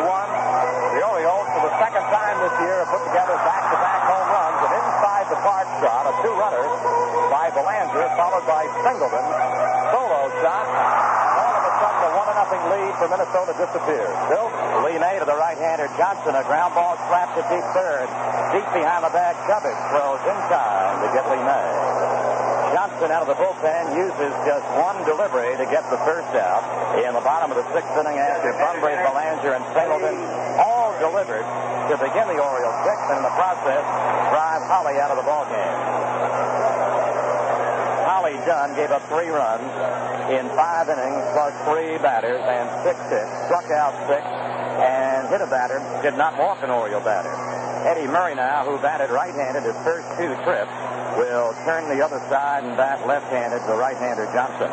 Fastball, he fouls back. He got jammed. Thomas Raymond Tom Johnson, born in the Twin Cities. His birthplace, St. Paul, Minnesota.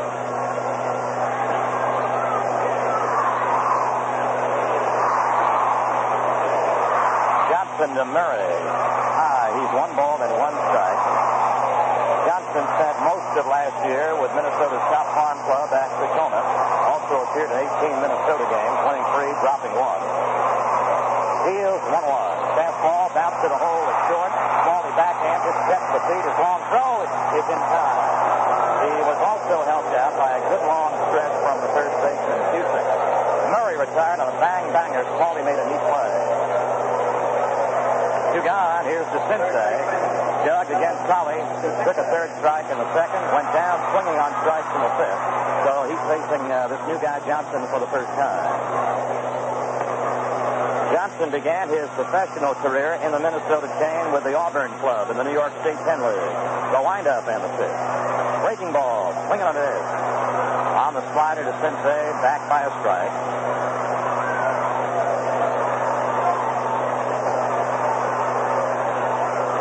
Johnson began to rock and wind and froze up easily as time was called with DeCinces stepping out. Count remains no balls, one strike.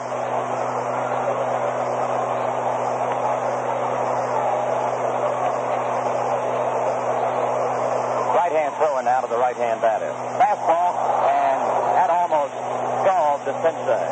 That was right towards his head. He twisted around, sat down on his face, and came out from underneath his helmet. That was right to the noggin. One ball and one strike. We'll have a little time now as DeCinces tries to smooth things over. First base umpire and crew chief Nestor Shylock has come right inside the bag at first base, and he is glaring at the relief pitcher Tom Johnson.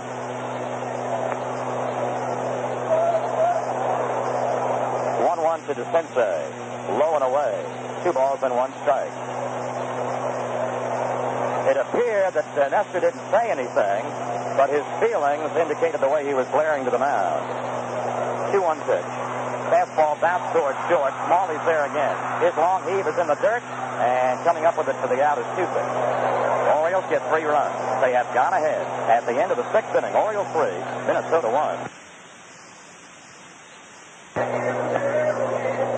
Well, tonight in the National League, the Montreal Expos, who have lost 14 of their last 16, are leading the Cardinals 2-1 at the end of 2. Stanhouse for Montreal, Rasmussen for the Cardinals.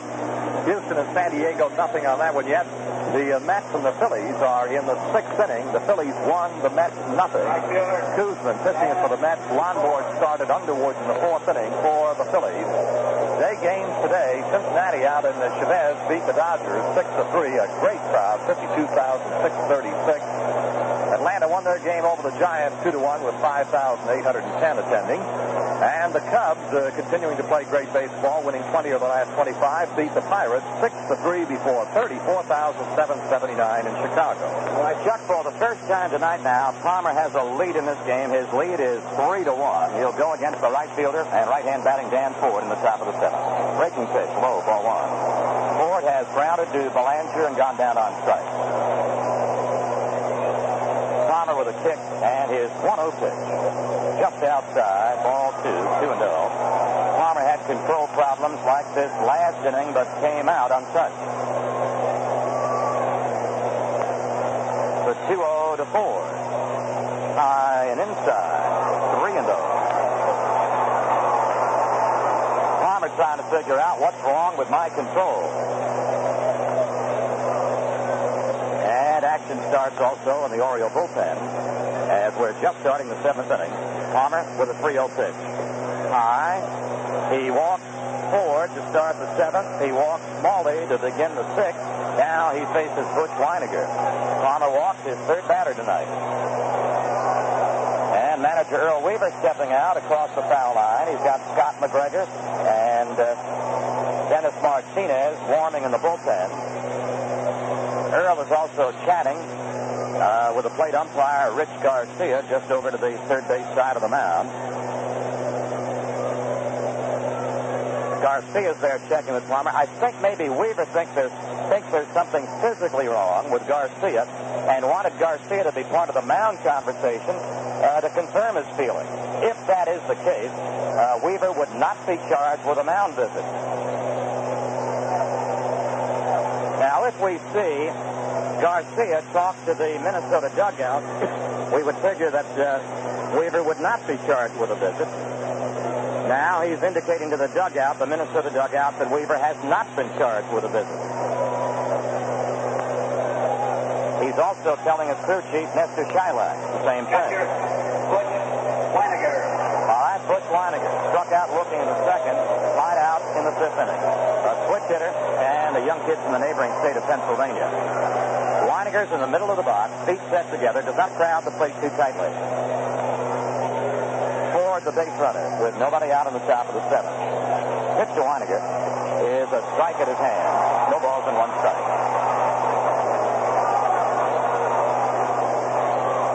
Wynegar, 4 homers, 22 runs batted in. They play him to pull in right. He lays off a curve outside. 1 ball and 1 strike. A very tempting breaking ball for Wynegar to chase, and he just held off his swing.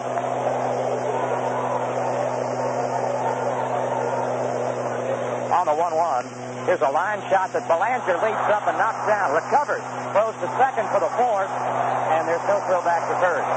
The reason Belanger was able to get the fourth play was because Ford was kind of hung up several strides away from first base. He wasn't sure whether Belanger would make a leaping catch. Belanger did leap and knock the ball down, then recovered on the first hop to his throwing side and forces Ford with the first out of the inning. Now Wynegar will be the base runner. Here's the fellow who has the only runoff Palmer tonight. His 2 outs stole a home run in the 5th. And he would not be in the ball game had Carew felt better. He swings and doesn't get the slider, strike 1. Before the game started, Carew was supposed to be the first baseman. And then he was scratched, and they put Kusick in the game, and he homered his second time up. Wynegar, a lead at first base, and not too long an edge with 1 gun. Palmer's looked to the bag, and his pitch to Kusick for a strike right at the knee. No balls, 2 strikes. This is a big young fella, Craig Kusick. 6'3", 230 pounds, and a native son of the state of Wisconsin. Behind, strike 2. Palmer has sighted in on Dempsey, making Kusick wait, nodding the head and stretching. Dixon fires, high, 1 ball, 2 strikes.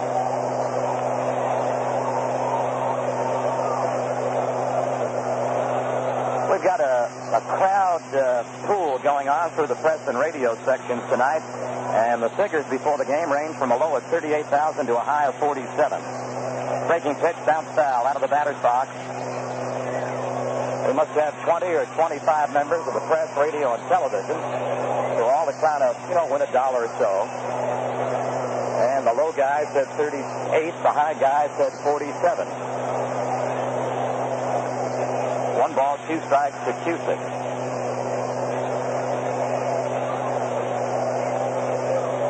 Wynegar, 2 steps off the hold of May.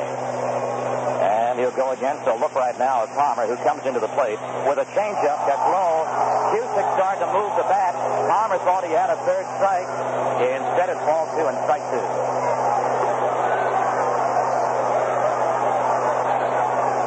The on-deck batter is the 9th man in the order, Rob Wilfong. Palmer again now will go to Kusick with a 2-2 pitch, and here it is. Here's a ground ball that Palmer stands. Throws to second. 1 to Dauer. Dauer to first. The Orioles get their 47th double play of the season and their first one tonight. Stand-up time with a crowd of well over 40,000. Going to the bottom of the 7th inning, the Orioles 3, Minnesota 40,000. Going to the bottom of the 7th inning, the Orioles 3, Minnesota 1.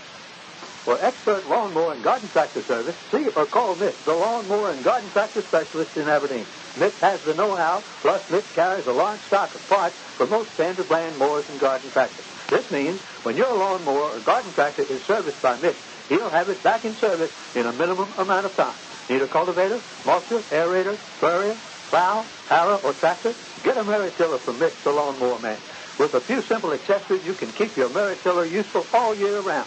Till in the spring, cultivate during the growing season, mulch in the fall, and more. A Merry Tiller is more than a good value. It's a hard worker. Stop in and take a look at Mitch's line of Merry Tillers. Mitch would also like you to stop in and see the new Jacobson Twin Blade Mulching Mower. That's Mitch's Lawnmower Service, South Philadelphia Boulevard in Aberdeen.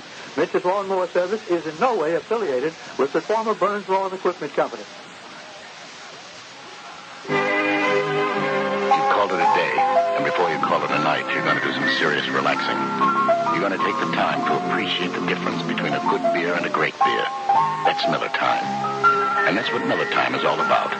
Miller High Life, America's quality beer since 1855. If you've got the time, if you've got the time, you've got the beer. Miller beer. Albany, Milwaukee, Wisconsin.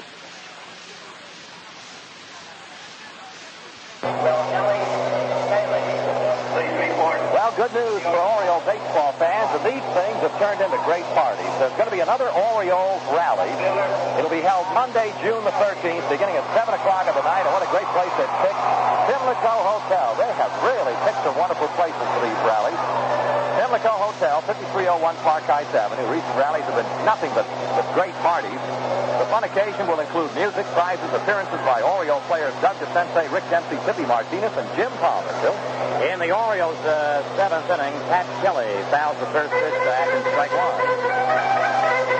The Orioles call this teammate the Reds, and if you knew him also, you'd probably put a tag on him and call him Mr. Sunshine. Always happy, always bouncy and bubbly. Kelly in this game 0 for 1 was also hit by a pitch. Change-up, he watches it fade low. 1 ball and 1 strike. Kelly began the game batting at .323. He starts the lower end of the Oriole order with Dempsey and Dauer to follow. Johnson's 1-1 to Kelly, backs him off inside. 2 balls and 1 strike. Johnson relieved Holly last inning after a Bumbry double, a Belanger inside the park home run, and a Singleton solo home run, then got the last 3 batters in order. 2-1 pitch to Kelly. A ground ball to the first baseman. Kusick is up with it, goes to the bag himself, and Kusick has an unassisted putout. 1 up, 1 down. Johnson has now retired 4 straight. And the batter is catcher Rick Dempsey. Rounded out in the 3rd, struck out in the 5th.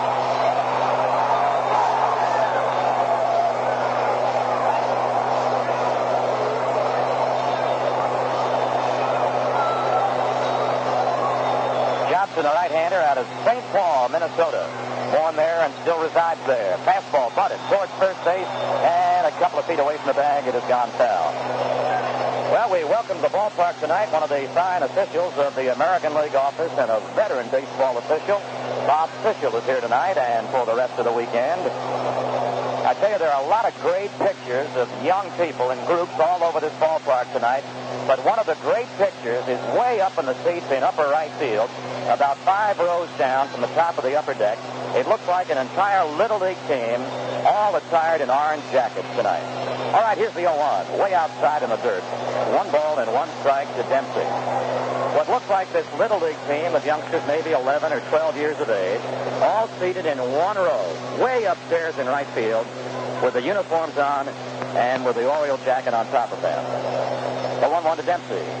Breaking ball hits the outside corner and strike 2. 1 ball, 2 strikes. Dauer will follow. We're in the bottom of the 7th inning tonight. Well over 40,000 watching Johnson go after Dempsey. And they have the Orioles leading 3-1. Next one to Rick. Foul back. 1 ball and 2 strikes. When you have a big crowd like this, a number of people connected with the day-to-day operation of this ballpark do a lot of work behind the scenes. And the compliments for a night like this should go to, among others, to the ushering crew here at the stadium. A 1-2 pitch. Breaking ball line towards center field. Bostock going back, reaches up, and Bostock makes the putout. He made a fancy running catch. Bostock began to move to his right and then ducked back and retreated to make the second out. With Rich Dauer coming up, let's pause for station identification on the Orioles Baseball Network. You've never tasted a real pizza till you've tasted a Tuscany pizza. Eat them there or take them home. Call 272-6030. This is WAMD Aberdeen. Dauer tonight has gone 0 for 2 for the season, 1 hit in 40 trips. Johnson was going to work and then bounced off the rubber and turned and looked out to center field. Now he's going to rock and deliver. He is through for a knee-high strike. No balls and 1 strike. Johnson has retired. 5 straight coming out of the bullpen. The next pitch to Dauer. Another strike in the same place. He has split the plate in half at the knees for 2 called strikes. Right-hand thrower to the right-hand batter. Johnson to Dauer. 0-2. Low and away. 1 ball and 2 strikes.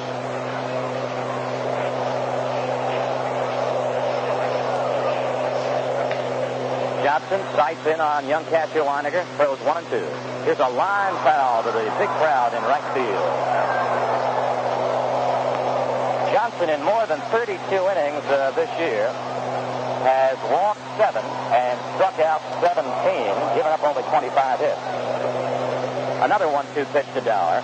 Low and away, ball 2 and strike 2 with Bumbry on deck. Orioles were trailing 1-0. Scored 3 times last inning to go ahead. 2 out, nobody on.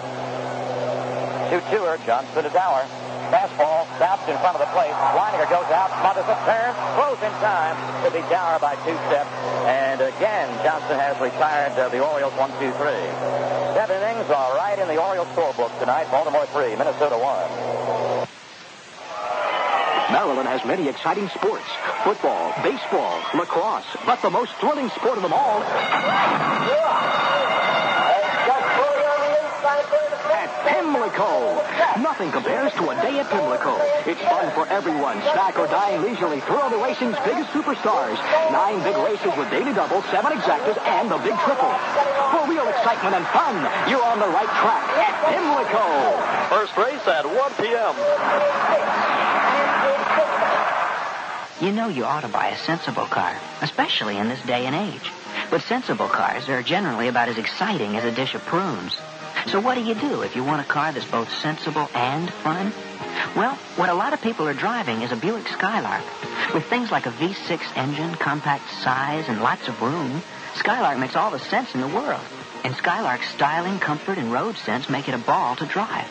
The Buick Skylark. It's sensible and it's fun. The Boyle Buick in Perryman, phone 272-3800. The Twins in the middle game of the 3-game series have not disappointed anyone. And we have just a slam-bang crowd in the middle 40s. And tonight, Bill, we have just visited the press box and looked up on the scoreboard and we saw an error posted for Minnesota and couldn't find it and went down there and were told that the official scorer rules Belanger a 3-base hit. And he scores on a throwing error charge to right fielder Dan Ford, so it will not be an inside-the-park home run. We're in the Minnesota 8th, and Wilfong front towards third, and it goes foul. Wilfong, the bottom batter in the Minnesota order, up for the third trip against Palmer. He shows 1 hit, and he is also the last Twin to have a hit off Palmer. Again, to repeat what Chuck told you, the official scorer has not given Belanger's blow a grand slam homer. He has been given a inside-the-park homer, a 3-base hit, and an error to the right fielder. Low and ball 1. When Ford dug the ball out on the right field corner, he threw kind of casually and somewhat lazily back to the infield, and he was charged with an error. 1-1 to Wilfong, bunted, and fouled at the plate. 1 ball and 2 strikes. So recapping the Orioles' 6th inning when they scored 3 runs, Bumbry doubled, a ground rule 2-base hit over the fence in center. Belanger's blow has been scored, a 3-base hit, and not an inside-the-park home run. Error to the right fielder. Belanger scoring on the error to make it 2-1, and then Singleton solo home run. Wilfong behind and waiting. Fastball, he swings and he's gone. He chased a high, hard one. Palmer registers a strikeout to start the 8th inning and picks up his 5th strikeout of the ball game. Here's the leadoff man, Lyman Bostock, who had a hit to begin the game. He is 1 for 3 tonight, batting over .330. A left-hand batter, way off the plate and deep to the box. Fouls it off to the third base side of the screen and strike 1. Bostock has hit safely in 11 of the last 12 Minnesota games, in 19 of their last 21. And he has a 5-game hitting streak. Breaking ball too high. 1 ball. 1 strike. Palmer seeking his 7th win. Has a lead of 3-1 with 1 gone in the 8th. Here's a ground ball right back to Palmer. Picks it up, runs halfway to first base, and he retires Bostock. Palmer does a good fielding job on the hot smash right back to him. 2 gone. Here's Smalley. 0 for 2 tonight plus a walk after going 2 for 2 last night with 2 walks. Tonight's unofficial crowd has just been announced at 45,971. 2 gone, bases empty. Low is the first pitch, and ball 1 to Smalley. 45,971, the unofficial paid crowd. The 1-0 deal. Fastball, swung at and missed. 1 ball, 1 strike. Smalley gets out of the batter's box. Now he begins to put back inside. Palmer kicks and throws. He's in the dirt. 2 balls and 1 strike.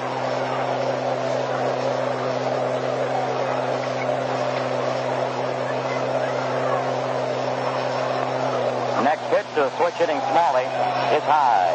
3-1 now. Palmer had trouble against some batters in the 6th and the first 2 batters in the 7th getting strikes. He has trouble now behind Smalley 3-1 with 2 out here in the 8th. He winds and comes into the plate. Much too low, and he passes Smalley with 2 outs. Palmer has now walked 3 batters over the last 3 innings and has walked 4 batters overall. Now, this is a great baseball weekend in Baltimore, especially tonight. It's also a great weekend in this city for the college people. Johns Hopkins graduated some fine young people on Friday. And then the Johns Hopkins lacrosse team went down to Charlottesville, Virginia today and took part in the NCAA Lacrosse Championship, the Division I title, won by the Cornell Big Red, 16-8. Tomorrow is the big college day for the graduating students and their families at Loyola, and we wish them all well. Here's a fastball pumped in high to Cubbage. 1 ball, no strike. Cubbage is 1 for 3 in this game with a base hit in the 4th off the glove of Dauer. Smalley doesn't have much of a lead at first base. Palmer's next delivery is a strike on the outside edge. 1 ball, 1 strike now to Cubbage. Palmer doing some traffic directing with his left fielder, Kelly, and motioning Kelly more towards the gap in left center. Bumbry's cut to right center. Singleton pushed back and straightaway right. Here comes Palmer in with a 1-1. Here's a line shot to center field. Bumbry charges in, plays the base hit on the first skip, and now the Twins causing problems with 2 out here in the 8th inning. Cubbage with his 2nd hit of the game, and Minnesota was hit number 5 off Palmer. Left fielder, Larry Hisle has walked, flied out twice. The Twins have a tie run at first base with Cubbage. And Palmer trying to put the handcuffs on Minnesota and especially on Hisle here in the 8th inning, who has 11 home runs, 42 runs batted in. Hisle on a 12-game hitting streak, the longest in his Minnesota playing career. A right-hand batter for Palmer to try to figure out. Here he comes. He is high and drops behind again to a Minnesota batter. Miller and Martinez at work in the Oriole bullpen. And Palmer at work trying to stop Hisle and Twins with 2 on and with 2 gone in the 8th. Hisle on Palmer's 1-0. Swings and sends a high drive to right center. Singleton gallops over. He's there and makes the last out. No runs. 1 hit. 2 left. The Twins are wrapped up at the end of 7 1/2. Orioles 3, Minnesota 1.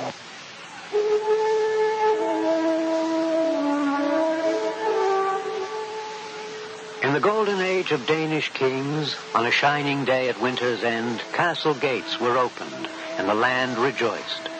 Great icy casks of Tuborg beer were rolled into the courtyard and the golden liquid flowed. Now we rejoice.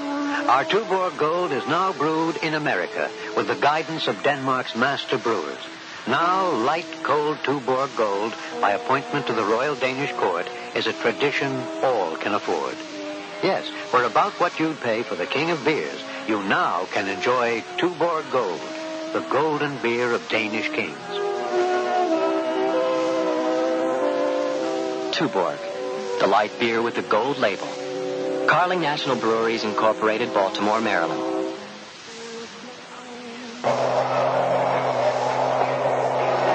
Well, all of us along Radio Row want to wish a very speedy recovery to Harry Singh of Rosedale, who is an ardent Oriole fan and under the weather a little bit these days. And all of us along radio and television and newspaper row want to wish a very speedy recovery to a heck of a young man by the name of Michael Henneman.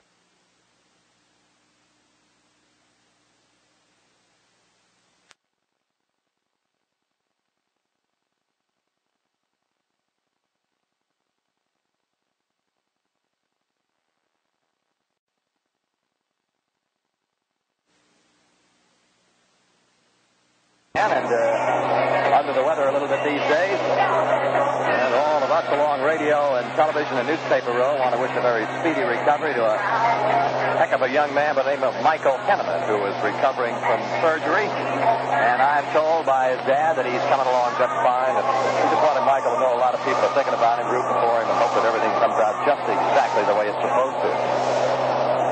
3-1, the Orioles over the Minnesota Twins, going to the last half of the eighth inning. Al Bumbry lead off. We'll get right back to Bill O'Donnell. All right, after Bumbry encountered loads of difficulty in the first and third, striking out on third call strike, he started that 3-run Orioles sixth inning with a ground rule double over the fence in center field.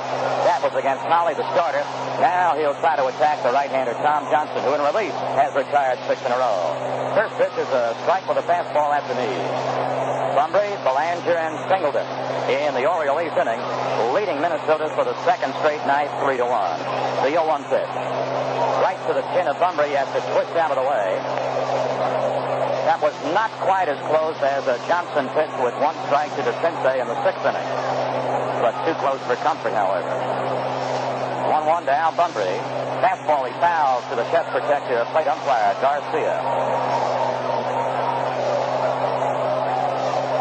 Well, we hope that Andy Anderson's listening tonight, that he's feeling a lot better. Andy's one of the fine people who work here at the ballpark when the Orioles play at home and operates the press elevator. 1-2. A check swing, and Bumbry commits himself, and he's gone on strike for the third time. He gives Johnson his first strikeout in relief.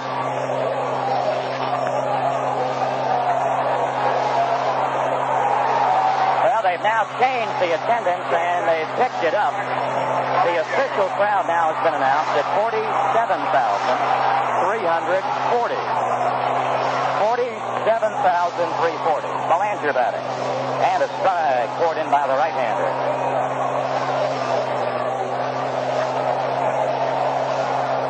The 0-1 move by Johnson. Backs Belanger away.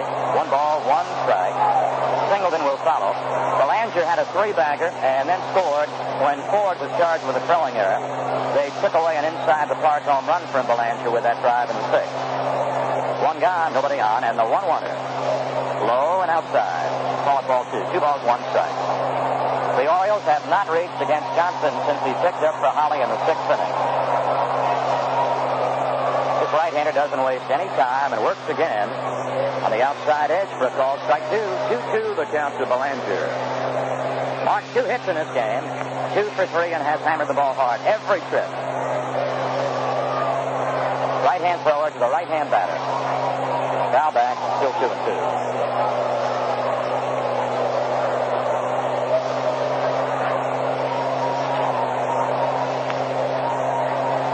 Dave Goltz and Mike Flanagan for your pleasure tomorrow here at 2 o'clock.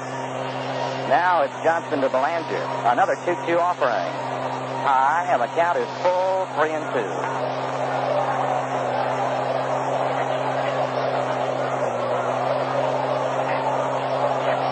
Johnson pays off to Belanger, who sends a ground ball wide to third and through for Belanger's third hit of the night. And the very first one off Johnson, who had retired 7 straight. That was a good ground shot, too far for Cubbage to his left side to grab at third. 1 out, 1 on, and here's Singleton, who has doubled, homered, and flied to right.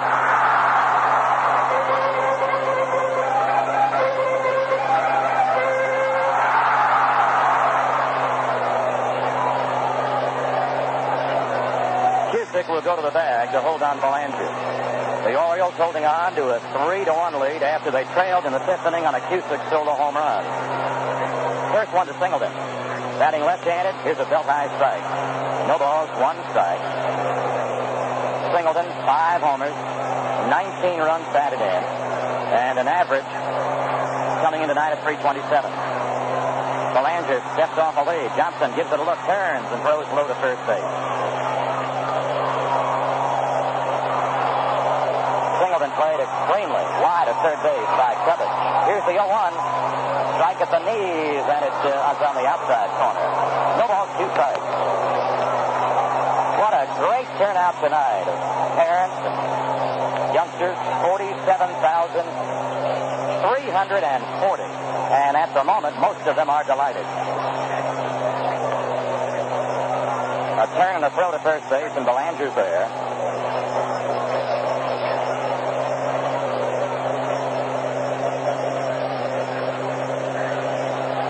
Another look by the right-hander, and now he goes for Singleton.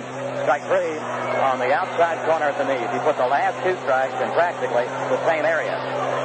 Johnson 2 strikeouts in relief in both this inning to bring up Lee May, who has gone hitless tonight. Lee 0 for 2 against Polly, 0 for 1 against Johnson. It was about this time last year when the ball club played on the road at Boston up at Fenway Park that Lee May finally began to hit. Batting with 1 on and 2 out, he swings and gives the right-hander a strike.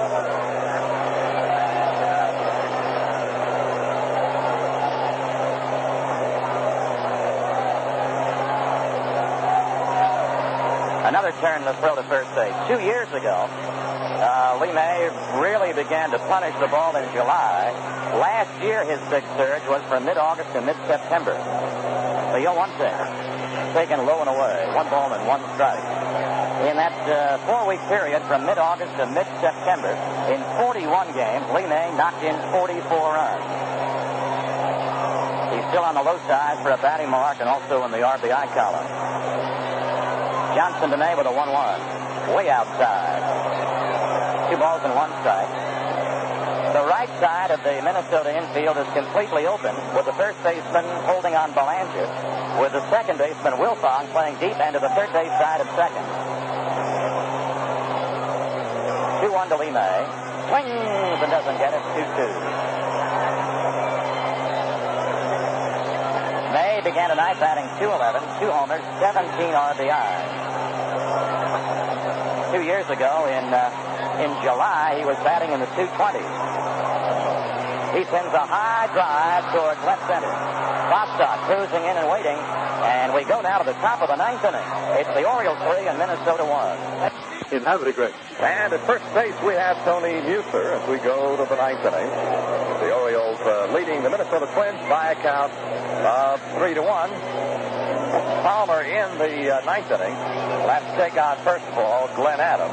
And then Dan Ford and Butch Wynegar in that order. Again, repeating the changes in the Oriole outfield. Bumbry in left, Barlow in center, Kelly in right field. Tony Muser plays first base. And once again, here is Bill. And can I borrow $100? Chuck won the pool tonight. How about 200? Any part of that? Adams against Palmer tonight hasn't reached him yet. He is 0 for 3. Palmer retired him on a comeback ground ball in the 3rd, struck him out looking in the 4th, and Adams skied the center in the 6th. Left-hand batter, strike inside corner at the letters. Adams, Ford, and Wynegar in the top of the 9th inning. Palmer kicks and comes forward with a curve low and away. 1 ball, 1 strike. Palmer's given up 1 run, 5 hits. One of the blows, a Cusick homer in the 5th. 1-1 to Adams. He sends a ground ball to his second baseman, Dauer, who plays it off one knee and throws out Adams. Dauer to Muser for the first out in the 9th. The Orioles have won 7 of their last 9, trying tonight to win 8 of their last 10, and to pick up another half game at the expense of the Yankees and the Red Sox, who have already played this afternoon. The Yankees losing and the Red Sox winning.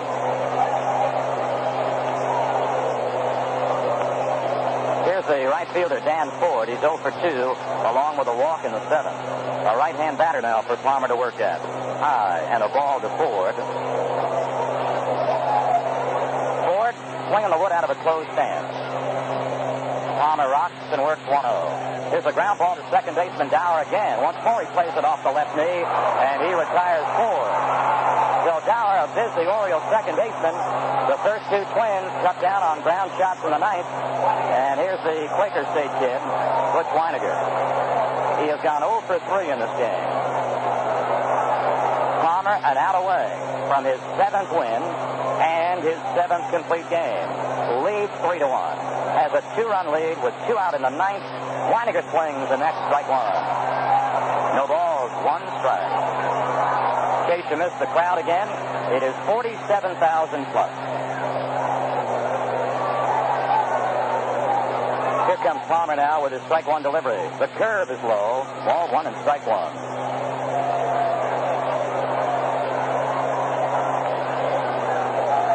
Palmer has easy outs, 2 of them in the 9th inning. He's trying to retire Wynegar and finish things off. He kicks and comes in 1-1. Strike letter high. He threw that on the outside corner. 1 ball, 2 strikes. All right, here's the picture. Nobody on, 2 out. Palmer leading 3-1. He's ahead of Wynegar, switch hitter. Delivers 1 and 2. Swinging and a miss. That's how the ball game ends. Palmer gets his 6th strikeout. He gets his 7th win. The Orioles win the 2nd game of this series after also winning last night. They are victorious before a banner crowd, and they win the ball game 3-1. Chuck will be right back with a...